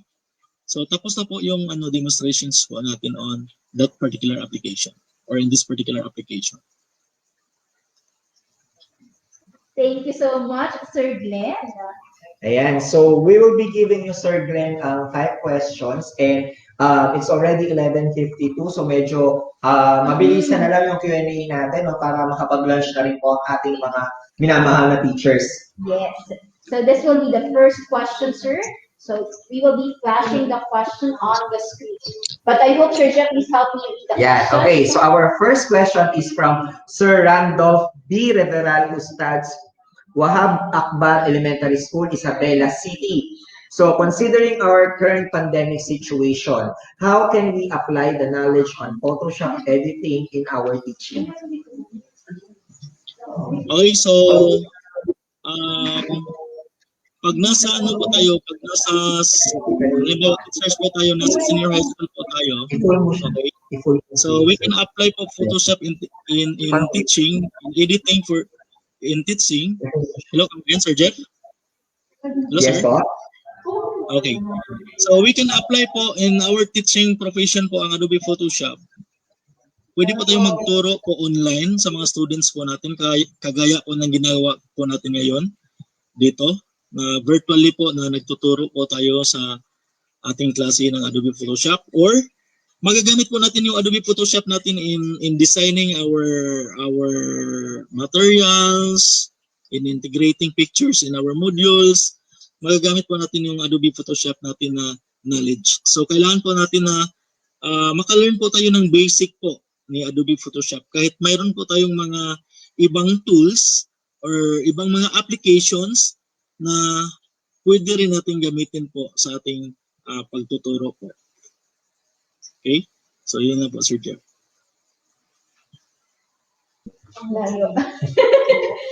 Okay, and the next question po will be read by Sir Jeff again. Sir Yes. Jeff? So the question is from Sir Randolph B. Reveral. The question is from Sir George Payot Jr. of Leonardo National High School, Zamboanga del Sur. So how does this Adobe Photoshop contribute to the learning of the students? Okay.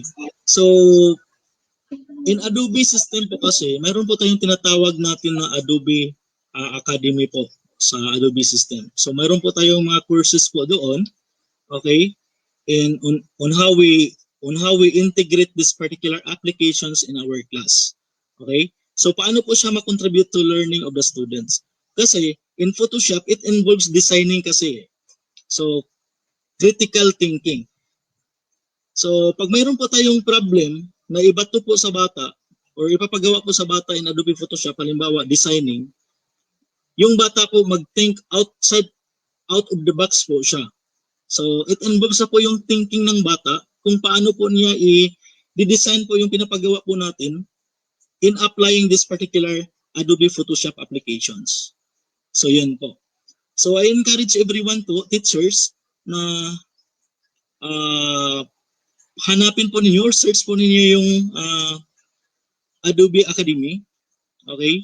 So ang daming courses po doon na pwedeng magagamit po sa pagtuturo po natin at saka para po sa ating mga learners. So yun lang po, Sir Jeff. Mami. Thank you so much, Sir Glenn. Now we will be going to the next question, the third question, Sir Jeff, right?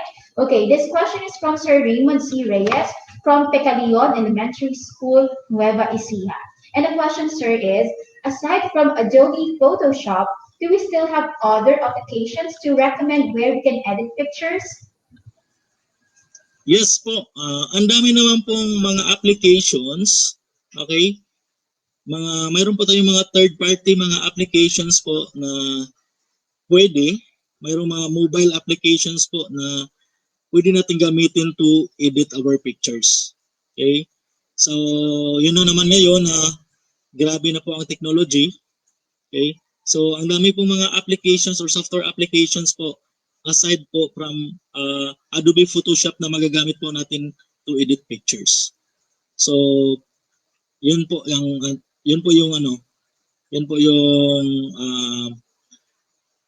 sagot ko sa tanong na ito.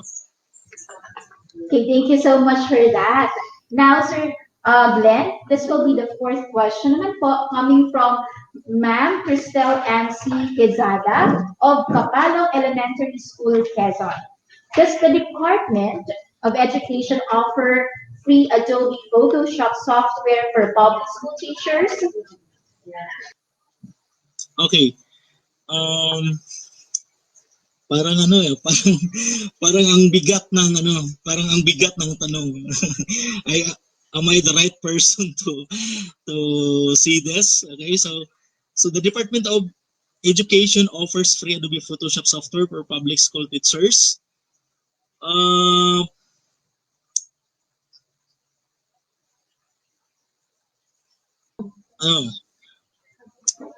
Yes, hello Parang si po, Sir Sir Mark, Glenn. parang si Sir Mark po yung dapat sumagot dito kung mayroon po Apo. bang i-offer na Yes po, Sir na free Glenn. po na software po ng public school teachers.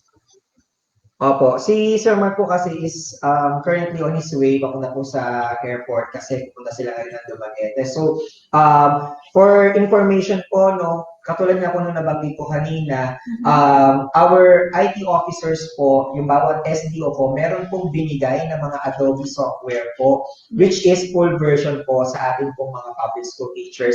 So definitely po, if you would like to have a copy of it, kasi since limited lang po yan, you can refer to your IT officers po or sa mga SDO po natin. Yes po. Last question, Sir Jeff? Okay, so Sir Glenn, this is your last question po from Ma'am Pablita Rivera from Doña Magdalena H. Gapud High School, Isabela. So what are the advantages of poster design in Adobe Photoshop? So the advantages of poster design in Adobe Photoshop, number one po is we know we can start building our design from scratch. Okay? So, pwede natin gawin na sarili po natin design from scratch po. There's no more integration, no more other image po. Talagang tayo po ang magsisimula building our own. Yan po yung pinaka-advantage.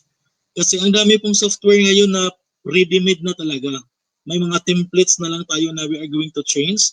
But we should napakasarap po dito is we should learn the basic po talaga, yung manual process po in designing. So ito po yun. Okay? So the other advantages po is we know how to apply, okay, the features or the functions of that particular tools in Adobe Photoshop in applying poster design. So not only in poster design, flyers, photo editing, retouching. So ang dami pa pong mga advantages na magagamit po natin ang particular na software na ito. So yun po, Sir Jeff and Mami. All right, thank you, Sir Glenn. Yes, and actually, point of information po ulit, for the month of April, the Educational Technology Unit will be focusing po on Adobe application softwares po para po sa mga trainings natin every Saturday. Kaya huwag po kalimutan na mag-like dun po sa ating Educational Technology Unit Facebook page para maging updated po kayo regarding with the trainings that we're going to have. So, I guess that's all for Sir Glenn. Maraming salamat, sir. Thank you so much, Sir Glenn. Ayan. So, we will be posting po the evaluation links for our speakers this AM session. Then we also would like to remind everyone as we prepare for lunch po, since it's already 12 o'clock, siguro we'll resume at 1:05. Then, sa 1:05 po na yun, medyo papasok po kami bigla halfway of the lunch break para makapag-give ng shout-outs, di ba? Yes. Yes, Teacher May. Yes, so we will now be showing the links for the evaluation. First, kay Ma'am Rowena Reyes, and second po for Sir Glenn. So you may scan the QR code that you can see on your screen to answer the evaluation for our AM session presenters.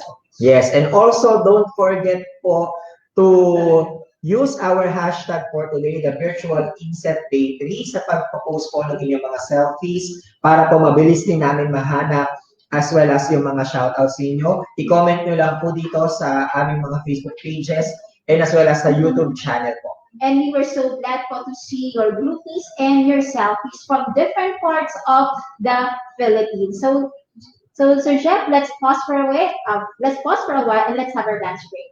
See you later.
As we face the command of rapid development and technological innovation in the world, the Philippines' preparedness in advancement of its physical facilities, infrastructure, and soft skills are given focus, especially with the empowerment of teachers' capacity and capability, not only in pedagogical aspects of teaching, but the confidence in delivering instruction with the use of information and communications technology. The Office of the Undersecretary for Administration, under the leadership of USEC Alain Delby Pasqua, established the Educational Technology Unit under the Information and Communications Technology Service. Its prime function is to empower and capacitate public school teachers and learners as required by the global demand of the fast-paced development in technology.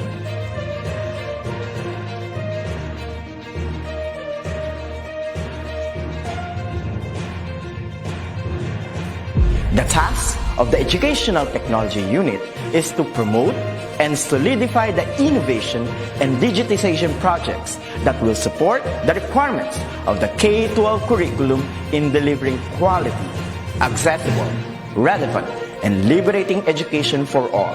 It targets different components and facets of skills development, which will enable the technological advancement of the infrastructure of DepEd. This is supplemented with empowerment training programs in emerging technologies for public school teachers.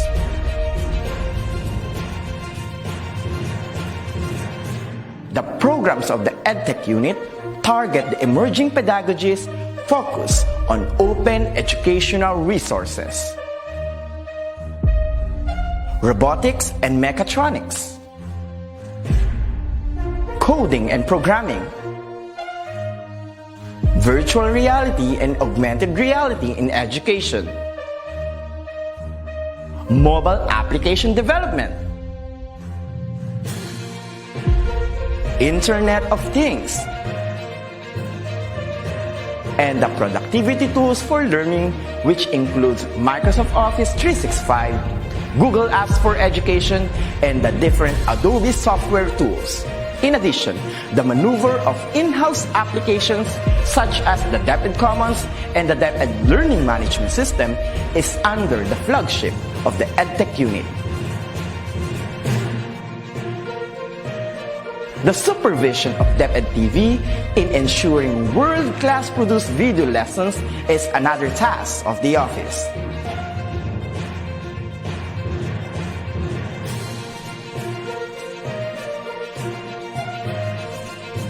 Lastly, the conduct of free online tutorial session, coined with the term eTulay, is a bridging program to support learners and parents in answering the self-learning modules pioneered with the initiative of the ICTS EdTech unit. A teacher's influence is limitless, bound with the heart for service and dedication to fulfill the greatest mission to educate the young. The ICTS Educational Technology Unit will be there to promote, to empower, and to inspire Filipino teachers and learners as we grow as a tiger in the region, hitting our target as one of the best in educational technology. Come on and join us as we make our dreams into a reality. Sama-sama tayong lahat tungo sa iisang layunin. Simulan natin ang pagbabago dahil tayo ang mga gurong magtatayo ng makabagong DepEd. Sulong Edukalidad.